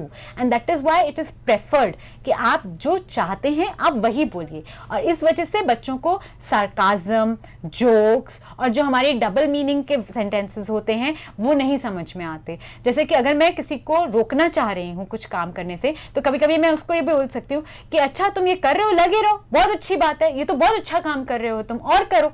ठीक है. But actually मैंने क्या बोला कि रुक जाओ, और जो बाकी बच्चे होंगे वो समझ जाएंगे मैं क्या बोल रही हूँ. बट हमारा बच्चा जो जिसको ऑटिज्म है, he may think oh she is saying yes, so I am suppose to continue the work, and they may actually continue doing it, not understanding कि what she meant was stop doing whatever you are doing. And therefore हमारे बच्चों को जो खासकर जो adolescence में आ जाते हैं, जो 11-12 ईयर्स के हो जाते हैं और जहाँ पर पीयर्स के साथ और फ्रेंड्स के साथ जोक्स शेयर करने शुरू हो जाते हैं, बच्चे आपस में किसी पुरानी बात को लेकर आपस में बात करते हैं, उनको बातों को बड़ा करते हैं, उन बातों के बारे में और डिटेल में जाते हैं और दूसरों के पर्सपेक्टिव से सोचना शुरू करते हैं। ये एडोलेसेंट में 13-14 ईयर्स के बच्चे बहुत ज़्यादा करते हैं और हमारे जो बच्चे होते हैं उनको ये कम्युनिकेशन समझ में नहीं आ रही होती। Therefore again they go back, they will take a step back, they will prefer to be in their own, on their own, prefer to go through books. They will also enjoy going through books which have more factual information rather than abstract stories. They will not prefer to read Enid Blyton or Harry Potter because they are not able to understand what is happening. It's a very abstract world for them. And same goes for communication. वो abstract communication नहीं समझ पाते, वो हर चीज़ को बहुत literally लेते हैं। इसलिए jokes में exactly कई बार ये होता है कि बच्चे jokes सुना पाते हैं या कई बार उल्टा होता है, बच्चे जोक समझकर हंस लेते हैं मगर जब सुनाने पर आते हैं तो एक्चुअली पंच लाइन कैसे डिलीवर करनी है, किधर रुकना है पंच लाइन को डिलीवर करते टाइम, उनको वो नहीं समझ आता। They will speak in a monologue and they will finish the joke and you will not understand कि what you may not find it funny at all at that time then. So therefore these are some of the issues that happen in communication. Means they are very much particular in their approach, right? Or they are not able to find out the underlying meaning what the teacher or what the specialist have said to them. So underlying meaning जैसे कि वाह तुमने आज ये suit पहना है, it's looking cool. तो looking cool मतलब क्या, मतलब ये ठंडा लग रहा है कि क्या, मतलब इसमें से कोई क्या है, उनको ये समझ में नहीं आएगा कि what does looking cool. So phrases उनको डिफिकल्टी होती है समझने के लिए, और ऐसे बहुत सारे फ्रेजेस हैं जो कि हम जिनका डायरेक्टली कोई मतलब नहीं निकलता, राइट। बट अगर एक्चुअली आप देखें तो उस फ्रेज का कोई अंडरलाइन मीनिंग होता है। जैसे कि मैंने एग्जांपल दिया इट्स कूल, इसका कोई ऐसा सच मतलब नहीं है अनलेस एंड अनटिल आपको वो लैंग्वेज नहीं आती और आपको इट्स कूल का अगर आप उस एनवायरनमेंट या कल्चर में नहीं हैं तो आपको किसी को भी इट्स कूल का मतलब समझने में डिफिकल्टी होगी। तो हमारे जो बच्चे हैं ऑटिज्म में, भले वो उस कल्चर में भी होते हैं, वो एक दूसरे कल्चर में ऐसा होता है कि वो दूसरे कल्चर में है और उनको वो फ्रेज नहीं समझ में आ रहा होता। मतलब उनको अंडरलाइन मीनिंग जो डबल मीनिंग होता है एक वर्ड का, कोई और मीनिंग भी हो सकता है, उनको थोड़ा अंडरस्टैंड करने में प्रॉब्लम होती है कि इसका मीनिंग ये भी हो सकता है। They will take it very literally. जो हमने बोला है सिर्फ वही है, सुपरफिशियल है, जो हमने बोला है सिर्फ वही है, ठीक है। Next is as I said कि जैसा कि कम्युनिकेशन में भी होता है वैसा ही इसमें भी है, जैसा कि सोशल इंटरेक्शन में है, वैसा ही कम्युनिकेशन में भी है। कम्युनिकेशन जैसे सोशल इंटरेक्शन की तरह पॉइंटिंग जो है वो बहुत ज़रूरी है कम्युनिकेशन के लिए, स्माइलिंग है और दूसरे फेशियल एक्सप्रेशन, उन सबको समझना बहुत ज़रूरी है टू कम्युनिकेट अप्रोप्रिएटली। एक पॉजिटिव फेशियल एक्सप्रेशन को और एक नेगेटिव फेशियल एक्सप्रेशन को समझने बहुत ज़्यादा ज़रूरी है to respond accurately to the other person. तो वो जो अंडरस्टैंडिंग है वो कम होती है कि what does this facial expression with this tone and this language, all three things together, what does that mean. हम लोग ये बहुत जल्दी करते हैं और हमारे को डिफिकल्टी नहीं होती इस चीज़ को समझने में, मगर जो हमारे बच्चे हैं ऑटिज्म के, उनको ये तीनों को सिंक्रनाइज करके इन तीनों का एक मतलब निकालना ये उनके लिए बहुत डिफिकल्ट होता है। कभी कभी वो होता है फेशियल एक्सप्रेशन समझ जाते हैं, कभी कभी कुछ बच्चे टोन समझ जाएंगे, कभी कभी कुछ बच्चे जैसे कुछ बच्चे raised increase tone of voice को में रुक जाते हैं। हम ये नहीं कह सकते कि फिर यानी उन्हें तो ऑटिज्म नहीं है क्योंकि वो तो मेरी टोन ऑफ वॉइस को समझ रहा है। टोन ऑफ वॉइस एक बहुत अलग चीज है rather than understanding the inference of the meaning, inference of a sentence. Tone of voice means कि मैंने ऊंचा करके बोली कोई बात, तो बच्चों का जो ध्यान है वो इमीडिएटली मेरी तरफ आता है और बच्चों को धीरे धीरे कई बच्चे ये समझने लग जाते हैं कि जब ये टोन ऑफ वॉइस आती है या तो उससे वो अपनी एक्टिविटी को लिंक करने लग जाते हैं। कुछ बच्चों को जिनको बहुत बारी हमने जोर की आवाज में बोला होता है कि नहीं ये नहीं करना है, नहीं ये नहीं करना है, ये बहुत ज्यादातर हम उनके एक्टिविटीज में बोलते हैं, तो हम उस टोन ऑफ वॉइस में कुछ भी बोलेंगे वो काम करना रोक देंगे क्योंकि उन्होंने वो टोन ऑफ वॉइस जो है वो कम्युनिकेशन का जो पार्ट है टोन ऑफ वॉइस, उसको उस एक्टिविटी कोई भी एक्टिविटी के रुकने से हमने लिंक कर दिया है उस बच्चे ने। तो इसलिए टोन ऑफ वॉइस जो है उसकी समझ कम्युनिकेशन में उनको बच्चों को कम होती है। इसी तरह इन्फ्लुएंसिंग मीनिंग के अंदर एक और पार्ट जो आता है हमारा, कि अगर मैंने बोला कि फॉर एग्जाम्पल मैंने तुम्हारा बैग नहीं लिया है, इसके हर वर्ड पे अगर हम स्ट्रेस डिफरेंटली करेंगे तो उसका अलग मतलब निकलता है। जैसे कि फॉर एग्जाम्पल, ये बहुत कॉमन एग्जाम्पल है एंड आई थिंक बहुत लोगों ने सुना होगा, जैसे कि मैंने तुम्हारा बैग नहीं लिया है, and that means I have not taken it, someone else might have taken it. ठीक है, मैंने तुम्हारा बैग नहीं लिया है means I have not taken your bag, मैंने किसी और का बैग लिया होगा बट मैंने तुम्हारा नहीं लिया। मैंने तुम्हारा बैग नहीं लिया है तो मतलब कि मैंने तुम्हारा बैग नहीं लिया, मैंने कुछ और लिया है। मैंने तुम्हारा बैग नहीं लिया मतलब कि I have not taken your bag. ठीक है, तो all the stress on different words meant different, gave a different meaning to my sentence.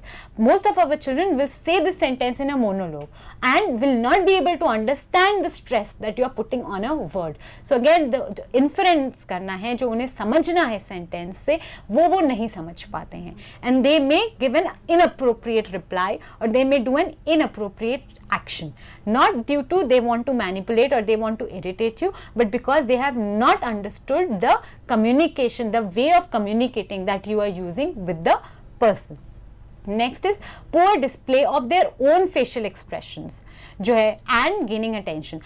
इसका मतलब है कि the child may not use correct facial expressions. जैसे कि अगर मैं उसको गुस्सा कर रही हूँ, जनरली हम एक्सपेक्ट करते हैं कि बच्चा जो है उसका फेस हम एक फेशियल एक्सप्रेशन एक्सपेक्ट करते हैं जब हम किसी बच्चे को गुस्सा करते हैं कि वो सहम जाएगा, चुप हो जाएगा। कुछ हमारे बच्चे स्माइल करने लग जाते हैं जब हम उनको गुस्सा करते हैं। It only means that they don't know the correct facial expression, कौन सा फेशियल एक्सप्रेशन आना चाहिए। और कभी कभी smile, for example specially smile and laughing are link to high levels of anxiety. बच्चा जब बहुत ज़्यादा एंग्शियस हो रहा है या बहुत ज़्यादा घबरा रहा है तो भी हम, जैसे हम लोग जब बहुत एंग्शियस होते हैं, हमारी घबराहट बढ़ रही होती है, हम भी बहुत सारे एक्शंस करते हैं। And laughing in most children with autism is linked to anxiety और नर्वसनेस। एंड अप्रोप्रिएट जो हमारा फेशियल एक्सप्रेशन है कम्युनिकेशन में, मेरा भी एक एक्सप्रेशन है, इसी तरह बच्चे का जो अप्रोप्रिएट रिएक्शन आना चाहिए, जो एक्सप्रेशन आना चाहिए, वो कभी कभी हमें नहीं मिलता। So there may not be an appropriate और क्लियर डिस्प्ले ऑफ एक्सप्रेशन। मतलब डिफरेंट सिचुएशंस के हिसाब से वो एक्सप्रेशन नहीं दे पाएंगे। और जैसे आपने बताया कि मीनिंग नहीं निकाल पाते, जो अंडरलाइंग मीनिंग होता है, जैसे आपने एग्जांपल देके बताया कि हर वर्ड पे जो स्ट्रेस कर रहे हैं उसका मीनिंग चेंज हो जाता है, पर उनके हिसाब से वो एक ही है, वो उसको एक ही तरीके से फॉलो करेंगे। मैम, जैसे कि अभी हम जो डिस्कस कर रहे हैं, आपने उसमें बताया कि जो बच्चे में स्टीरियोटिपिक और रिपीटेटिव बिहेवियर्स होते हैं, तो मैम जैसे कई जो पेरेंट्स होते हैं वो कंप्लेन करते हैं कि इसको कुछ स्मेल करने की बहुत प्रॉब्लम है। मतलब कुछ भी सामान उसके हाथ में दे दो, first he or she will smell it, then use it, right. दो चीज़ें हैं। पहली चीज़ सेंसरी डिसफंक्शन अगेन। ठीक है, मे बी हम कब किसी चीज़ को स्मेल कर देखते हैं, अगर हम खाना बना रहे हैं और हमें दाल का कलर जो है वो करेक्ट नहीं दिख रहा, हमारे विजन से हमें वो नहीं पता लग रहा कि दाल ये ठीक कलर है कि नहीं है। Next thing we do is we smell कि सूंघने में ठीक है कि नहीं है। तो again same for our children, कभी कभी उनको जो है विजुअली करेक्ट इंफॉर्मेशन नहीं जा रही है, उनके अकॉर्डिंग जो ये ऑब्जेक्ट है या ये जो चीज़ है ये देखने में ऐसी नहीं होनी चाहिए थी या टच में ऐसी नहीं होनी चाहिए, तो वो जनरली उसको नोज के पास लेके जाते हैं, सूंघ कर देखते हैं कि जो मेरी पिछली मेमोरी इस ऑब्जेक्ट के साथ रिलेटेड है या लिंक्ड है, वो क्या जो स्मेल है, स्मेल की मेमोरी मैच कर रही है उस ऑब्जेक्ट के साथ कि नहीं। एक तो ये रीज़न होता है स्मेल करके करने का, जो कि मोस्ट केसेस में होता है कि हमारी कोई और जो है स्मेल की जो वो it's taking over some other sense organ. But other reason is sometimes not always that child knows कि जब मैं चीज़ को नाक के पास लेकर जाता हूँ, जब मैं उसे स्मेल करता हूँ तो मुझे एक पर्टिकुलर रिएक्शन मिलता है। इट्स नॉट इवन स्मेलिंग, जब मैं उसको यहाँ लेकर जाता हूँ मुझे एक पर्टिकुलर रिएक्शन मिलता है अपने सामने वाले जने से। ठीक है, वो जना हर बारी मेरे हाथ से वो चीज़ लेकर नीचे रख देता है, तो then it becomes a game of predictability. ठीक है, कि इट इज़ लाइक कि लाइफ प्रेडिक्टेबल सडनली मेरी हो गई कि मैं इसको अपने मुंह के पास लेकर जाऊंगा, मैं नाक के पास लेकर जाऊंगा, इसको सूंघने की कोशिश करूंगा, उतनी देर में कोई हाथ आएगा ये नीचे रख देगा मेरे हाथ से। ठीक है, so then again it becomes a predictability game for them. It becomes कि things are under control, they can guess what is happening next in their life. So that is also an attention, it could be an attention seeking behavior, could be, right? And it may not be attention seeking, it could be getting predictability, it may not be, and could be a sensory dysfunction as well for the ma'am child. जैसे होता है कि इसमें भी कोई difference होता है कि अगर पर्टिकुलर चीज़ लाइक कई पेरेंट्स कहते हैं कि जो ये हमारा बच्चा है वो सिर्फ पेट्रोल स्मेल करता रहता है, जब भी कोई किसी की गाड़ी आ जाती है या स्कूटर आ जाता है या कुछ भी कोई व्हीकल आता है तो सबसे पहले ये पेट्रोल स्मेल करता है। और एक तरफ पेरेंट्स कहते हैं, दूसरे पेरेंट्स कहते हैं कि कुछ भी चीज़ दो दो, be anything, be the spoon और एनी ईटेबल थिंग, वो उसको स्मेल करता है। तो इसमें क्या डिफरेंस है? इसमें भी सेम ही चीज़ है, ठीक है ना, वो दोनों ही रीजन सेम है, बट जैसे कि मैंने कहा कि कुछ बच्चे हाइपर सेंसिटिव होते हैं, कुछ हाइपो सेंसिटिव होते हैं। हाइपर सेंसिटिव मतलब कि उनके अंदर बहुत ज़्यादा स्मेल, उनको हर चीज़ की स्मेल उनके दिमाग में जा रही है and they don't want to smell anything, they want to shrink away, ठीक है। बट कुछ के लिए दे प्रेफर, जैसे अगर पेट्रोल की आप स्मेल देखें वो बहुत स्ट्रॉन्ग स्मेल होती है, राइट, मगर खाने की इतनी स्ट्रॉन्ग नहीं होती है। Some people prefer that, some children with autism will prefer that sharp smells, sharp pungent smell, और वो जनरली सारी पंजेंट स्मेल को सूंघ रहे होंगे। फिर वो पेट्रोल ही नहीं, और भी बहुत कुछ पंजेंट जो होगा पसीने का या इसका जो कि बहुत स्ट्रॉन्ग है smell, they might want to smell that and therefore they are smelling all. और जो खाने वाला जो खा रहे हैं बच्चे, उसके लिए भी दो रीजन होते हैं। खाने की चीज़ें जनरली हमें टेक्सचर जो है वो माउथ से पता लगता है कि वो कैसा है। कुछ बच्चे अगेन जिनका टेक्सचर्स, जो माउथ के टेक्सचर्स से उनको करेक्ट इन्फॉर्मेशन नहीं मिल रही है, जिन बच्चों को, वो बच्चे प्रेफर टू स्मेल कि ये वही खाने की चीज़ है जो कि मैं हर बारी खाता हूँ, कि ये वो डिफरेंट खाने की चीज़ है। उनको अगेन स्मेल से पता लग जाता है कि ये वो चीज़ है कि नहीं है। This could be one of the reasons that they are smelling the object, that before eating, before putting in mouth anything, they want to smell and see whether this is compatible. और दूसरी चीज़, जब हम हमेशा खाना खाते हैं हमारे knows में स्मेल जाती ही जाती है उसकी, राइट। तो कुछ बच्चे जो होते हैं जिनको स्मेल से, जिनका हाइपर है, जिनको हर चीज़ की स्मेल जा रही है नाक के अंदर और उन्हें वो स्मेल नहीं चाहिए, they will prefer to smell it first and see कि इसकी स्मेल स्ट्रॉन्ग है कि उनके हिसाब से कम है। कम है तो thing will go into their mouth, नहीं स्ट्रॉन्ग ज़्यादा है तो इट विल गो बैक कि मेरे को नहीं खाना क्योंकि मुझे ऐसी सूंघने में इतनी तेज़ लग रही है, तो वो तो पूरे मेरे मुंह के अंदर 2 मिनट तक मेरे को चबाना है उसको, फिर उसको अंदर ले जाना है, तो वो तो मेरे नोज के अंदर परमानेंटली स्मेल बैठ जाएगी। So I can't tolerate the smell, so they will push it aside. मतलब ये स्टिमुलेशन के ऊपर डिपेंड करता है कि अगर बच्चे को ज्यादा स्टिमुलेशन चाहिए तो वो स्ट्रॉन्ग पंजेंट स्मेल करेगा। He may go for a strong pungent smell, right? If they are hypo, that is they need more, so then they may go for a strong pungent smell, and sometimes it is just a behavior that they have formed. कभी कभी ये होता है कि 2-3 बार उनके साथ हो गया होता है कि when they have this इसीलिए कभी भी हम एक, जैसे मैंने पहले भी बोला, एक हम स्टैंडर्डाइज नहीं कर सकते कि यही रीजन होगा। कुछ बच्चों के साथ ये हुआ होता है कि फॉर एग्जाम्पल आई वॉन्ट, जैसे एक बच्चा है उसको अपनी, he loves his sister, he wants his sister to come home, right. Now one day mama said कि 1 o'clock होगा तो सिस्टर घर आएगी। Now child at that time has no clue what 1 o'clock is, मगर बच्चा उस टाइम टेबल के सामने चेयर पे बैठा था और टेबल के ऊपर सन की शैडो एक पर्टिकुलर डायरेक्शन में पड़ रही थी, जो ऑब्जेक्ट्स थे उनकी शैडो एक तरीके से पड़ रही थी और ऑब्जेक्ट्स कुछ तरीके से लगे हुए थे टेबल के ऊपर। And suddenly when child was observing all these things, sister walked in. बच्चे ने क्या लर्न कर लिया, when the things on the table are in this placement, when the sun is at this angle, my sister walks in. Okay, and sister, because walking in of sister is a pleasant experience, from next day onwards child started putting things purposefully, वो दूसरे room से वो सारी चीजें लाकर वापस table पे लगा देता था। and he used to wait, अगर सिस्टर उससे पहले आ जाए या उस एग्जैक्ट मोमेंट पे नहीं आए जब things are perfect, child would throw a tantrum, because the first time when child associated a good experience with that situation, and it could be with smelling of petrol or could be smelling of a strong thing, could be another reason. I'm just suggesting a reason that it could be that you जब first time उसने किया था, and if the child has strong associations, कि पहले 2-3 बार शायद ऐसा भी होगा कि maybe वो पेट्रोल पंप पे गया, उसको वो strong smell milli, and maybe they went on a car on a long drive, and the child enjoys those long drives, right? And now after that he has made a behavior कि जब भी मैं जाकर ये खुशबू सूंघूंगा, that means I have to go on the long drive, and child is expecting that to happen. So this could be another reason why the child is doing it. So there can be so many reasons, and to come up with a accurate reason, we have to do a behavior analysis of what the child is doing and why is he doing.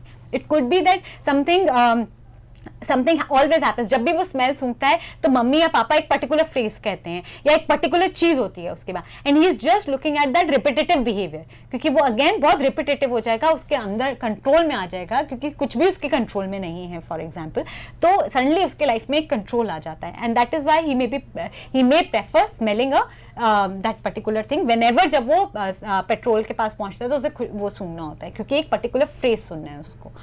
This again is supporting the term umbrella term that you have said in starting कि umbrella term में बहुत सारे factors आते हैं, कोई एक particular factor नहीं होता जिस पे हम resist करें या जिस पे हम force दें, और एक particular reason नहीं है किसी भी चीज का. It is not 100% कि यही वजह होगी इसलिए वो बच्चा मुंह के अंदर डालने से पहले सूंघ रहा है या वो बच्चा पेट्रोल को सूंघ रहा है, ऐसा कभी भी. इसलिए it's very difficult to say कि वो ये behavior कर रहा है. We lots of time get parents कि ये वो behavior कर रहा है और इसमें क्या reason है, and I find it very difficult to say offhand कि क्या रीजन है, क्योंकि हर बच्चे का जो रीजन हो सकता है वो डिफरेंट हो सकता है, डिपेंडिंग ऑन उसकी क्या, उसका एनवायरनमेंट क्या है, उसकी बॉडी की नीड्स क्या है, उसका अराउंड सर्कमस्टांसेस क्या है, इन सब पे डिपेंड होकर बच्चे का जो है वो उसका रिएक्शन और उसका जो बिहेवियर है वो उन सब पर डिपेंडेंट हो सकता है. So that is something that we have to keep in mind whenever we are working with a child with autism, specially with autism.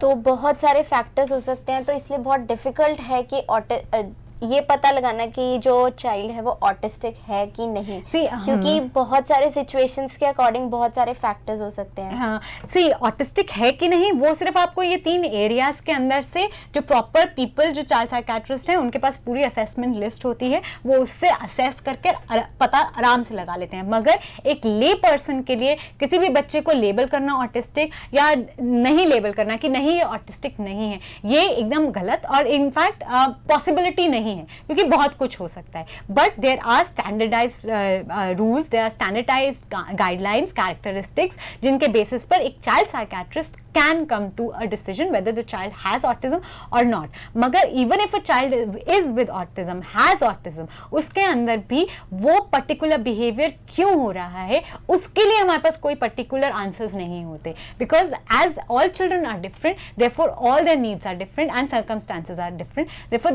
their reason for that particular behavior can be very different.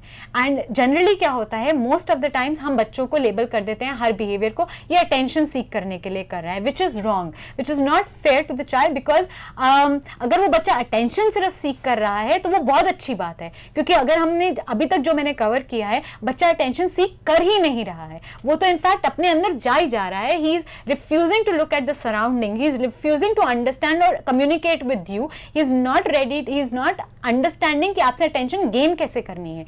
तो अगर बच्चा सिर्फ attention gain करना चाह रहा है, it's very good, what we have to teach him is the correct method of gaining attention.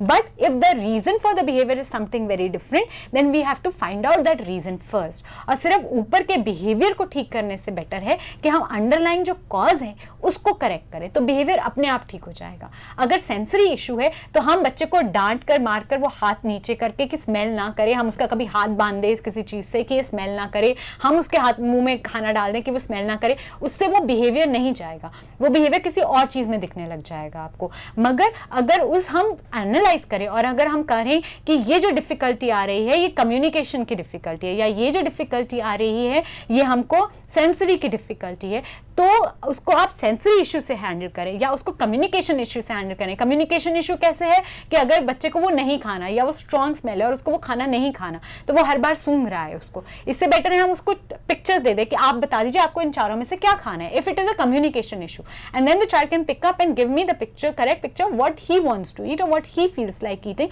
और he feels safe eating. So then it's communication issue, और आपने कम्युनिकेशन इस तरीके से सॉल्व किया तो वो बिहेवियर अपने आप नीचे आ जाएगा. बट अगर आप बिहेवियर को डायरेक्टली टैकल करने जाएंगे तो वो बिहेवियर उधर से शायद खत्म हो जाए, कहीं और निकल कर आ जाएगा और शायद वो उस टाइम वर्स निकल कर आए. जनरली जब हम किसी बिहेवियर को ऊपर से ही खत्म करने की कोशिश करते हैं तो वो वर्स बिहेवियर्स निकल कर आते हैं बच्चे के. अगर हम उसकी इशू पर जाएं, उसकी तहत तक जाएं, बेस पर जाएं, वहां से उन्हें कम करें, so then we will be able to decrease the behaviour and we will be able to understand the child better. Okay. Yeah, we were talking about poor display of facial expressions and gaining attention, and we had just talked about कि कैसे बच्चे जो attention है वो कैसे gain कर रहे हैं, वो कैसे जो हमसे बात कर रहे हैं, वो शायद उनका अटेंशन सीकिंग का बिहेवियर जो है, या उनको हमसे कुछ कहना है, उसके लिए may be they have understood कि the first time the child screamed, या बच्चे ने कुछ फेंका था, उसकी मम्मी सडनली सारा काम छोड़कर आई थी, ठीक है ना। whenever the child wants the mother to come, what he does, he throws things instead of communicating मम्मा आ जाओ। even in some cases जब बच्चे के पास स्पीच है या लैंग्वेज है, उन circumstances में भी कभी कभी बच्चे revert to these behaviors because the reaction to these behaviors is much easy। अगर मम्मी को बच्चे ने स्पीच में बोला कि मम्मा आओ, तो कभी कभी मम्मी कहती है मैं 2 मिनट में आ रही हूँ, but the moment child throws something, mummy immediately जो भी कर रही है वो छोड़कर आ रही है। So there may B they may have learn this behaviour कि this particular behavior gets my mummy to come to me faster than another behavior, then calling out to her. So therefore they may resort to inappropriate ways of gaining attention, right? The very important thing is their facial expressions जो होते हैं, वो कभी कभी जैसे हमने बच्चे को इंस्ट्रक्शन दी कि ये करो, generally if child has understood, they will nod, they will look at you, or they will do some action that you have, even if they have not performed the activity, you will know the child has understood what you have asked them to do. But हमारे बच्चों में sometimes वो they may keep looking up. When you are talking to them, they may not give you attention. They may just keep looking at you blankly. Although and that causes a problem in the sense कि आपको समझ में नहीं आ रहा होता इसने instruction सुनी है, क्या इंस्ट्रक्शन समझ में आई है कि नहीं आई है। So these are also part of communication, and these because the child is not able to show correctly, is not able to show his expressions correctly, not able to show his body language correctly, we may not understand whether the child has understood or not understood. And this is again an area in communication which sometimes is hampered in our children, that they may not give the correct facial expressions, or they may not have the correct way of gaining our attention. So they may stand quietly in a corner and may not do an activity for next 3 minutes and just stand quietly, and in that while हम क्या करते हैं, हम generally अपनी जो बोलना है या इंस्ट्रक्शंस है वो हम ज़्यादा देने लग जाते हैं, या हम बार बार देने लग जाते हैं, which further confuses the child. So it is very important to understand कि अगर ये issue है communication का, so that we wait for the child give him 5 seconds, give him 2 minutes to comprehend the instruction and then do an activity, instead कि immediately repeat the instruction again and again. So poor display of facial expressions and gaining attention is a part of communication which is hampered in our children. Next is when good language skills, child may have a good language skill, but they may not be able to understand give and take, that is the turn taking nature of conversation, that I have to stop for the other person to begin, and when to stop, that when I stop I have to maybe ask an interesting question. These are all turn taking activities, these are, and जो हम हर बारी communication में कर रहे हैं। अगर मैं class के सामने बैठी हूँ, I always wait, I will wait and wait for the students और wait for another person to comment on what I have said, but our children may not wait, they may continue with their whole story, they may continue with their whole experience, and they may not even, or they may even start when nobody has asked them to start. जब हम उससे पूछ रहे हैं तब we may not get a reply, and some other time when he is doing something else and you are doing something else, suddenly he may start and may answer your earlier question, right? So these are that even when they have good language skills, sometimes parents come and say लेकिन ये तो बोलता है, ये अपनी सारी needs बताता है, तो फिर ये क्यों नहीं बता पाता कि इसको पेट में दर्द है या इसको दर्द हो रहा है या इसको अभी काम नहीं करना, then why is he not saying that to me? And that problem is कि उनके पास स्किल होने के साथ साथ उनमें वो अंडरस्टैंडिंग नहीं है when to use that skill, or that they may have found another better way of getting out of the situation or completing that situation instead of using a language. And most children with autism prefer not to use language. They want to work without language or prefer not to use speech. They will prefer to email each other. They will prefer to write down things. They will prefer to type something for the other person instead of saying. जबकि उनके पास speech है, फिर भी they will prefer not to speak, and that is also part of lack of communication, problem in communication, that they prefer or they find it much easier to understand another person and much easier to speak their thoughts, to say their thoughts if they are typing it down or if they are writing it down. Why? Because again, they don't have to look at the other person, they don't have to think about the other person's mental states, they don't have to take the other person's expressions in mind, they don't have to think about what the other person is thinking or feeling at the time when they have heard a question, and when they are doing an activity which they like, suddenly वो answer देते हैं. क्यों? क्योंकि उस time पर वो calm down हो गए हैं, उनको दूसरे जने की एक्सपेक्टेशंस नहीं है उनसे कोई भी, and then they start talking about their own feelings. So that is very, very crucial, and that we have to keep in mind that even sometimes that the child has language, we should not pressurize them, we should give them appropriate time for them to calm down and then start communication with them, because communication and speech for our children is very different. Speech is talking. Communication does not involve only talking, as I have said before. So therefore, speech and communication together has to go hand in hand. Is difficult for our children to understand. For them, speech is very different and communication is very different. So therefore, even if they have speech, they may not communicate. They may prefer to use gestures or written language to communicate. And this is again a very important area of communication we have to keep in mind.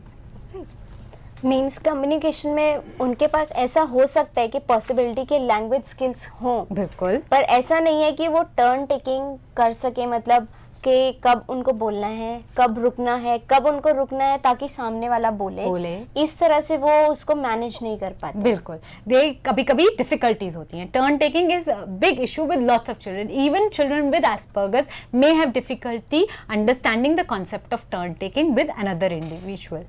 So these are basic issues in communication. Now we come to the last part, and that is rigidity of thought.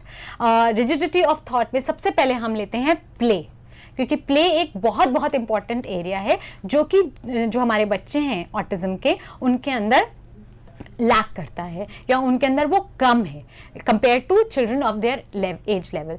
Play से हम क्या क्या सीखते हैं? Let's look at the slide. The first thing जो हम play से हम लोग सीखते हैं वो है हम motivation.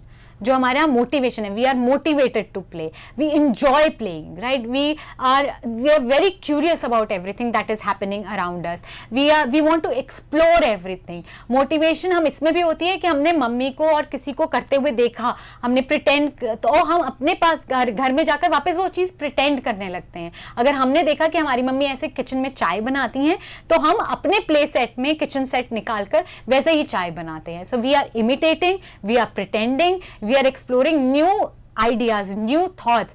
We are very curious to know what will happen next. हम टेडी बियर्स के साथ, हम डॉल्स के साथ, हम इन सब के साथ खेल रहे होते हैं. हम कार्स और ट्रेन्स, हम उनके साथ एक्सीडेंट्स करवा रहे होते हैं. दो टॉय कार्स को बीच में लाकर भेज देते हैं और देखते हैं कि वो चीज़ें कहाँ जा रही हैं, क्या क्या निकल रहा है, कैसी कैसी आवाज़ें आ रही हैं. We are very curious and we are very motivated to play, because हम लोगों को बहुत कुछ, we are finding it very enjoyable to play. Right, so our children with autism find it very difficult to play because there is lack of imagination. There is a difficulty or rigidity in thinking process. There is rigidity of thought. हम क्या imagine करें? हम जो है, हम एक concrete level पर रहते हैं. जो बच्चे autism के होते हैं वो एक concrete level पर रहते हैं. Therefore जो है उनके साथ जो इशू आएगा, डिफिकल्टीज आएंगी, वो होंगी कुछ इस तरह से कि limited representation of social situations. मतलब इसका मतलब है सोशल सिचुएशंस जैसे कि मम्मी घर में गेस्ट आए हैं, मम्मी उन्हें चाय दे रही हैं, जैसे मम्मी किचन में खाना बना रही हैं, मम्मी पापा बैठ के बात कर रहे हैं. जो बच्चे होंगे ये सारी सिचुएशंस हम देख सकते हैं. हमारे जो बच्चे होते हैं वो हमेशा प्ले में यूज़ कर रहे होते हैं. किचन सेट, मम्मी, ऑफिस, ये सारे गेम्स हमारे बच्चों के होते हैं. जो चिल्ड्रन विद ऑटिज्म हैं उनके माइंड में ये जो कॉन्सेप्ट्स हैं ये बहुत लिमिटेड होते हैं. दे में या तो वो खेलेंगे तो बहुत रिचुअलिस्टिक गेम खेलेंगे, एक सेट पैटर्न से खेलेंगे कि ये गेम ऐसे खेलना है, और या ये गेम किसी और तरीके से नहीं खेल सकते. तो वो जो इमेजिनेशन भी कर रहे हैं, वो चाय बनाने का भी जो गेम है वो एक बहुत रिजिड फैशन में बना रहे हैं. जबकि हम अगर दूसरे बच्चे देखें तो वो कभी दूध डाल रहे हैं, फिर पत्ती डाल रहे हैं, कभी चीनी डाल रहे हैं, एंड देयर सीक्वेंसिंग में कीप चेंजिंग. बट जो हमारे बच्चे विद ऑटिज्म है, either most of the time they will be very limited. अगर चाय बना रहे हैं तो वो हर बार टी सेट से चाय ही बना रहे हैं. And other thing is that they will go in a particular sequence. It will not be कि कभी कुछ डाला कभी कुछ. You will see that they are very meticulous कि पहले अगर गैस ऑन होती है तो वो गैस ही ऑन होगी, ये नहीं कि पहले मैंने डूंगा ऊपर रख दिया और उसके बाद गैस ऑन करी. तो that will be a very limited representation of social situation. The next is difficulty in predicting behaviour, कि अगर मैं ऐसा कर रही हूं गेम के अंदर, how is my friend, how is my playmates going to react and how am I suppose to understand their reactions. उस चीज को प्रिडिक्ट करने में उनको बहुत डिफिकल्टी होती है. They may not be able to predict कि अगर मैं किचन खेल रही हूँ और सडनली अगर मैं मम्मी बनी हूँ और आप सब गेस्ट बने हो और एक जना खड़ा होकर उसमें से बोल रहा है कि नहीं मुझे चाय नहीं पीनी है, मुझे आज कोल्ड ड्रिंक पीनी है, और लास्ट टाइम आज तक आपने हमेशा चाय के साथ ही खेला है, you have always given chai. So how are you going to predict this behaviour, how are going to react to this behaviour. आप क्या आपकी मम्मी उस सिचुएशन में करती हैं और अब आप क्या करेंगे उस सिचुएशन के अंदर. These are very on the spot thinking and require very lot of imitation and lot of observation skills and lot of exploration and moving out of box which our children with autism may find difficult to do. Next is understanding danger, क्योंकि बच्चा जो है वो एक बहुत concrete level पे समझ रहा है. If I am standing here I can not imagine, क्योंकि मेरी इमेजिनेशन लिमिटेड है, आई कांट इमेजिन कि अगर मैं 5th फ्लोर पे खड़ी हूं तो मेरे नीचे सब कैसा दिख रहा होगा. So I will not be able to perceive danger, I will not be able to understand danger कि मैं ऊपर खड़ी हूं, because again social communication, all these play a part together. Lack of theory of mind, all of this is playing a part. कि अगर मैं 5th floor पे खड़ी हुई हूँ और मेरे को नीचे दिख रहा है, how am I going to feel, if how will someone feel if they fall down? You have to be in that abstract situation, which abstract situation sometimes our children are unable to go into. Therefore वो बड़ी बड़ी heights पे चढ़ जाते हैं and they are not scared. They will move on a railing, thin railing, and mummy has to pick them up or caregiver has to go and pick them up, because child will not understand danger. The concept of danger goes missing. Then limited understanding of what others are expected to know. दूसरा क्या जान रहा है. If I am playing in a group, if I am playing with everyone, what is the other child's understanding, दूसरे बच्चे की क्या understanding है. वो किसी और घर से आ रहा है, उसके घर में शायद कॉफी सर्व होती है, तो how is that child going to react to everything? How is that child's communication, that child's input going to change the play? That understanding goes missing for our children. उन लोगों को इस बात को समझने में डिफिकल्टी होती है. And last as always is theory of mind, difficulty understanding theory of mind. So जब ये सारी इश्यूज आ जाते हैं तो बच्चे को खेलने में, प्ले में बहुत डिफिकल्टीज होती है. And therefore we see that either they play a very limited, their games are very limited into some very, जैसे कि लूडो जिसके अंदर कुछ गलत नहीं होता या बहुत स्ट्रिक्ट रूल्स हैं, और अगर वो किचन सेट और इनसे खेल रहे हैं तो एक फिक्स पैटर्न से खेल रहे हैं, और generally otherwise they are very loner, they will play alone on their own and they will play in a very strict fashion and not with too many people. And if they are playing with too many people, you'll observe two settings. Either they are the leader, they are directing how the group is going to go around, right? They will not take directions from everyone else, or then they are the meek people who are not involved in the game at all. They are just sitting and observing other children playing, but they are not they are not accurately participating in the play, right? Next is weak central coherence. What does this mean? This is a very important concept which is for our children with autism. जब मैं words बोलती हूँ जैसे कि clouds, sky, raindrops, raincoat, umbrella, तो हम सबके दिमाग में एक मेंटल पिक्चर आ जाती है रेनी डे की, कि रेनी डे में कहीं की भी एक पिक्चर हम सबके दिमाग में एकदम से आ गई. बट जो हमारे बच्चे हैं, if they are looking at a picture, they have observed a cloud, they have observed in the picture, they have observed a umbrella, they are still not able to figure out कि ये पूरी picture किसकी है. They are noticing one thing at a time, they are noticing one aspect of the picture at a time. So that is why we say weak central coherence. This concept is central coherence. What is the central idea, the main idea of the whole picture or main idea of a situation? इसी तरह अगर हम इसको बड़े level पर लेकर जाएं तो अंडरस्टैंडिंग अ सोशल सिचुएशन, जैसे अगर हम पार्टी में गए, व्हाट इज द आइडिया, क्या डीजे चल रहा है तो मैं सारा टाइम उस डीजे के अनुसार डांस कर सकता हूँ? Do I need to take a break? Can I dance throughout with the DJ? और what kind of dance I am suppose to do here, what kind of dance I am not suppose to do there? It's all a part of a main picture. We have to have a picture in our mind of party. और उस party में क्या क्या होता है, और ये party बाकी सब पार्टी से कैसे डिफरेंट है, और मेरा बिहेवियर इस पार्टी में कैसे डिफरेंट हो जाएगा. This involves high level of abstract thinking and also central coherence, central idea of a party, right? But because our children have weak central coherence, they will take one thing at a time. कि there is a DJ, whether anyone else is dancing or not, they will go and stand on the floor and start dancing immediately. And उसके बाद शायद वो आ जाएं, शायद वो ना आए, जब तक DJ चलता रहेगा they will keep dancing, forgetting that maybe अगर और suppose अगर DJ थोड़ी देर बंद हो गया है, they may wonder why has DJ stopped, because in a party DJ is not supposed to stop, DJ plays continuously, so why has it stopped? So again, a very idea of weak central coherence, which plays an important role in our abstract thinking, in our imagination, in our how we are behaving in a social context. Next is repetitive interest. Because हमारी imagination नहीं है, हम imagination कम है. I am sorry, it's not true कि imagination नहीं है. हमारे कुछ बच्चों में बहुत अच्छी इमेजिनेशन होती है. कुछ children, some children with Asperger's और with autism have become big painters because they have started viewing world from a very different angle. But कुछ बच्चों में it is less and it is different, and when we have lack of imagination, or when we have a different imagination, or we are finding it difficult to imagine something, we will have a very restricted play, or we have very repetitive interest.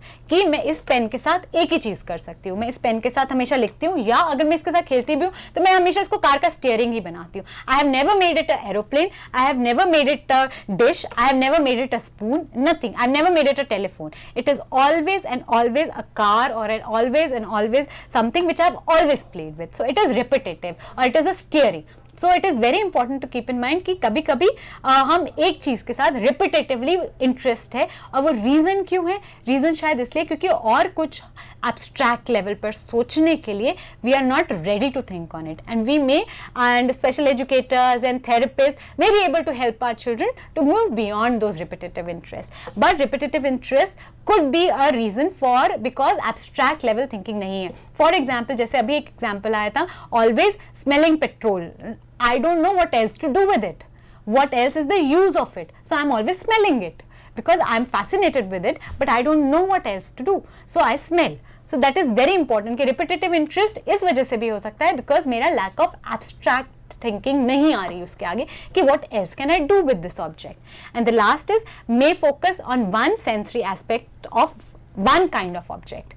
मतलब कि अगर मेरी car है तो मैं उस car के हमेशा व्हील्स पे ही फोकस कर रही हूँ, मैं उस कार की और कोई चीज़ पे फोकस नहीं करी. मैं ना उसके डोर खुलता है बंद होता है, मुझे उससे कोई मतलब नहीं है. वो कार रोल होती है, वो कार के अंदर म्यूजिक चलता है, मुझे कोई मतलब नहीं है. एक सेंसरी एस्पेक्ट से, उस एक ऑब्जेक्ट के उस एक सेंसरी एस्पेक्ट से ही सिर्फ मैं इंटरेस्टेड हूँ और किसी चीज़ में मैं इंटरेस्टेड नहीं हूँ. अगेन क्यों? क्योंकि हमारा जो एब्स्ट्रैक्ट लेवल है वो डिफ़िकल्ट है हमारे लिए, और प्लस हमारी अवेयरनेस जो बाकी 3 एरियाज़ है, बाकी 2 एरियाज़ है, सेंसरी डिसफंक्शन है, कम्युनिकेशन है और सोशल इंटरेक्शन है, वो सब भी इम्पेयर्ड हैं. तो इस वजह से मैं एक ही चीज़ पर एक ही टाइम पर अटक रही हूँ. And last, difficulty, we have to keep in mind that difficulties in all the 3 areas, that is social, communication, lack of imagination, is leading to, for our children, world being an unpredictable and confusing place. मुझे environment का ज़्यादा ज्ञान नहीं है, मेरे around क्या हो रहा है नहीं पता, दूसरे क्या सोच रहे हैं आई am not aware of it, कैसे वो कम्युनिकेशन कर रहे हैं मेरे साथ I don't know what is their way of communication, and मैं इस लेवल से ऊपर एब्स्ट्रैक्शन में नहीं सोच पा रही हूँ. इस वजह से जो मेरा एरिया है, जो मेरी लाइफ है, वो बहुत अनप्रिडिक्टेबल है, वो बहुत कन्फ्यूजिंग है. इसीलिए जब मैंने एग्जाम्पल दिया कि क्योंकि पहली 3 बार जब मैंने पेट्रोल पंप पे गए थे और मैंने वो पेट्रोल सूंघा था, तो मैं एक लॉन्ग ड्राइव पे गए थे. उसके बाद हम हमेशा मनाली या किसी हिल स्टेशन पे अच्छी जगह गए थे. तो मैंने उस चीज़ को लिंक कर लिया, क्योंकि ना मुझे और कुछ किसी को समझा पा रहा है, मुझे ना मुझे पिक्टोरिकली समझ में आ रहा है, ना मैं कम्युनिकेशन समझ रही हूँ दूसरे लोगों का, ना मैं उनके लैंग्वेज समझ पा रही हूँ, और ना मैं एब्स्ट्रैक्टली सोच सकती हूँ इस बारे में इसके ऊपर जाकर कि और क्या क्या हो सकता है, अगर मैं पेट्रोल पंप पे आई हूँ तो और कहाँ कहाँ जा सकती हूँ मैं इसके बाद, वो मेरे में सोचने का लेवल नहीं आ रहा है मेरे को, या मेरे को कोई मदद नहीं कर रहा कोई जना उस एरिया में सोचने के लिए। इसलिए मेरा वर्ल्ड बहुत अनप्रिडिक्टेबल और बहुत कंफ्यूजिंग है, और इस वजह से मेरे ऑब्सेसिव इंटरेस्ट, जो हमारे बच्चे हैं ऑटिज्म के, उनमें obsessive interest, obsessive is not the right word but yes a very restricted interest, कि उन्हें डायनासोर्स के अंदर या उन्हें रॉकेट्स के अंदर या उन्हें किसी एक पर्टिकुलर टॉपिक के अंदर, बहुत कार्स के अंदर उन्हें बहुत इंटरेस्ट हो जाता है। व्हाई? बिकॉज सडनली जो कार्स हैं या डायनासोर्स हैं वो हिस्ट्री खत्म हो चुकी है, वो एक परफेक्टली गिवन हिस्ट्री है, उसमें कोई चेंज कभी हुआ नहीं है और कभी होगा भी नहीं, तो वो उनके लिए बहुत एक कंट्रोल्ड बिहेवियर है, बहुत कंट्रोल्ड एनवायरनमेंट है। सेम फॉर कार्स मर्सिडीज का लोगो वही रहेगा, वो कभी बदलेगा नहीं। तो again a very predictable environment आ जाता है, क्योंकि मेरे तीनों एरियाज ही में डिफिकल्टीज है, तो मेरे लिए वो एक बहुत प्रिडिक्टेबल बन जाता है। तो इसलिए हम जो ऑटिज्म में देखेंगे कि ऑब्सेसिव इंटरेस्ट आ जाते हैं। और last is sticking to a particular routine, that is कि मैं एक पर्टिकुलर रूटीन, जो मेरा रूटीन है हर रोज का, मैं उस पर स्टिक करना चाहती हूँ। कि मैं, क्योंकि मुझे नहीं समझ में आ रहा मेरे आसपास क्या हो रहा है, तो हर रोज मैं जब सुबह उठती हूँ, मैं ब्रश करती हूँ, उसके बाद मैं नहाती हूँ, उसके बाद मैं ब्रेकफास्ट करती हूँ, फिर मैं स्कूल जाती हूँ, और मेरा ऐसे पूरे दिन का एक स्केड्यूल चलता है, रूटीन। और क्योंकि मुझे ये रूटीन अच्छी तरीके से पता है, मुझे पता है इससे पहले और इसके बाद में और इसके आगे क्या होने वाला है, I prefer to stick to the routine, because मुझे बाकी तीनों एरियाज की वजह से, मेरे तीनों जो एरियाज हैं उनमें डिफिकल्टीज की वजह से मुझे इसके अलावा कुछ समझ में नहीं आ रहा है, तो मैं इस रूटीन को फॉलो करती हूँ। और कभी अगर रूटीन कट जाता है, then it leads to distress in me, it leads to difficulties that I am unable to understand, I may throw tantrum, I may become upset, I may start crying, और I may refuse to interact with anyone because there has been a change in my routine. And this is why जो हम autism के 3 characteristics जब बच्चों में देखते हैं, generally हम कहते हैं कि वो आई कॉन्टैक्ट नहीं दे रहे हैं, वो अपने वर्ल्ड में रहते हैं, वो एक चीज से बहुत ज्यादा अट्रैक्ट हो जाते हैं, ऑब्सेसिव इंटरेस्ट हो जाते हैं, वो एक बहुत रूटीन, पक्का रूटीन फॉलो करते हैं, उस रूटीन से ब्रेक नहीं करना चाहते हैं। और वो उनके रीजंस यही 3 ट्रायड हैं जो हमने अभी तक डिस्कस किए हैं, और इनकी वजह से हमें ये तीनों एरियाज में डिफिकल्टीज दिख रही हैं। मैम, जैसे कि आज के सेशन में आपने हमें ऑटिज्म के बारे में बहुत ज़्यादा इन्फॉर्मेशन दी और बहुत डिटेल्स में एग्जांपल्स के साथ हमें बताया। Thank you so much for giving informations. तो अभी तक हमने डिस्कस किया कि ऑटिज्म का मतलब क्या होता है। Autism, it's a neurodevelopmental disorder, sensory dysfunction and a combination of triad of impairment in which we include the social interaction, lack of social interaction, communication and the lack of imagination. तो इनके basis पे हम एक possibility कर सकते हैं कि the child may be autism, may be autistic और नॉट। ये हमें सबसे मेन इम्पॉर्टेंट जो बात थी हमारे डिस्कशन की वो ये थी कि हमें बिल्कुल रिजिड नहीं होना, बिल्कुल फर्मली ये नहीं बोलना है कि हाँ इसी फैक्टर के डिपेंड पे हम ये बोल सकते हैं कि हाँ भाई बच्चा ऑटिस्टिक है और ऑटिस्टिक नहीं है, इसी फैक्टर के ऊपर हम डिसाइड करेंगे। ऐसा नहीं है। बहुत जैसे बताया कि हमारे एक्सपर्ट ने कि इट्स एन अम्ब्रेला टर्म, तो उसमें बहुत सारे फैक्टर्स आते हैं, इसमें हम कोई पर्टिकुलर बेस लाइन नहीं ले सकते हैं, इसमें बहुत सारे फैक्टर्स होते हैं, बहुत सारे पॉइंट्स होते हैं, बहुत सारी कंसिडरेशंस होती हैं जिनको हमें देखना होता है, तब हमें पता लगता है कि बच्चा ऑटिस्टिक है या नहीं। जिसमें कि जो साइकेट्रिस्ट होते हैं, जो साइकोलॉजिस्ट वो अपनी चेकलिस्ट से पता लगा सकते हैं कि बच्चा ऑटिस्टिक है या नहीं। जिसमें फिर हमने आगे देखा कि कैरेक्टरिस्टिक्स जो सोशल इंटरेक्शन होता है, कम्युनिकेशन होता है और लैक ऑफ इमेजिनेशन होता है, रिजिडिटी में प्रॉब्लम होती है, उसमें हमने डिफरेंट पॉइंट्स देखे जिसमें बच्चा lack of poor social skills होती हैं और पुअर फेशियल एक्सप्रेशन को समझने में प्रॉब्लम होती है, अंडरलाइंग मीनिंग, इन्फ्रेंशियल अंडरस्टैंडिंग जो हमने देखा उनमें प्रॉब्लम होती है। अगर बच्चे को जैसे कुछ सिचुएशन है वो पर्टिकुलरली सिर्फ उसी सिचुएशन के हिसाब से समझता रहेगा, उसमें जनरलाइजेशन का कॉन्सेप्ट नहीं होता है, उसको नहीं पता कि अगर सिमिलर सिचुएशन कहीं दूसरी और जगह उसको मिलती है, दूसरे एनवायरनमेंट में मिलती है, तो उसको कैसे उसमें उसने बिहेव करना है, उसको कैसे उसको मतलब उसमें उसको कैसे रहना है, इस तरह की उसमें अंडरस्टैंडिंग नहीं होती। ये सब प्रॉब्लम्स हमने ऑटिज्म में देखा और हमारे एक्सपर्ट ने इसके बारे में इंफॉर्मेशन देखी। This is time for the closing of our session. We will continue this session next week same time. Thank you so much.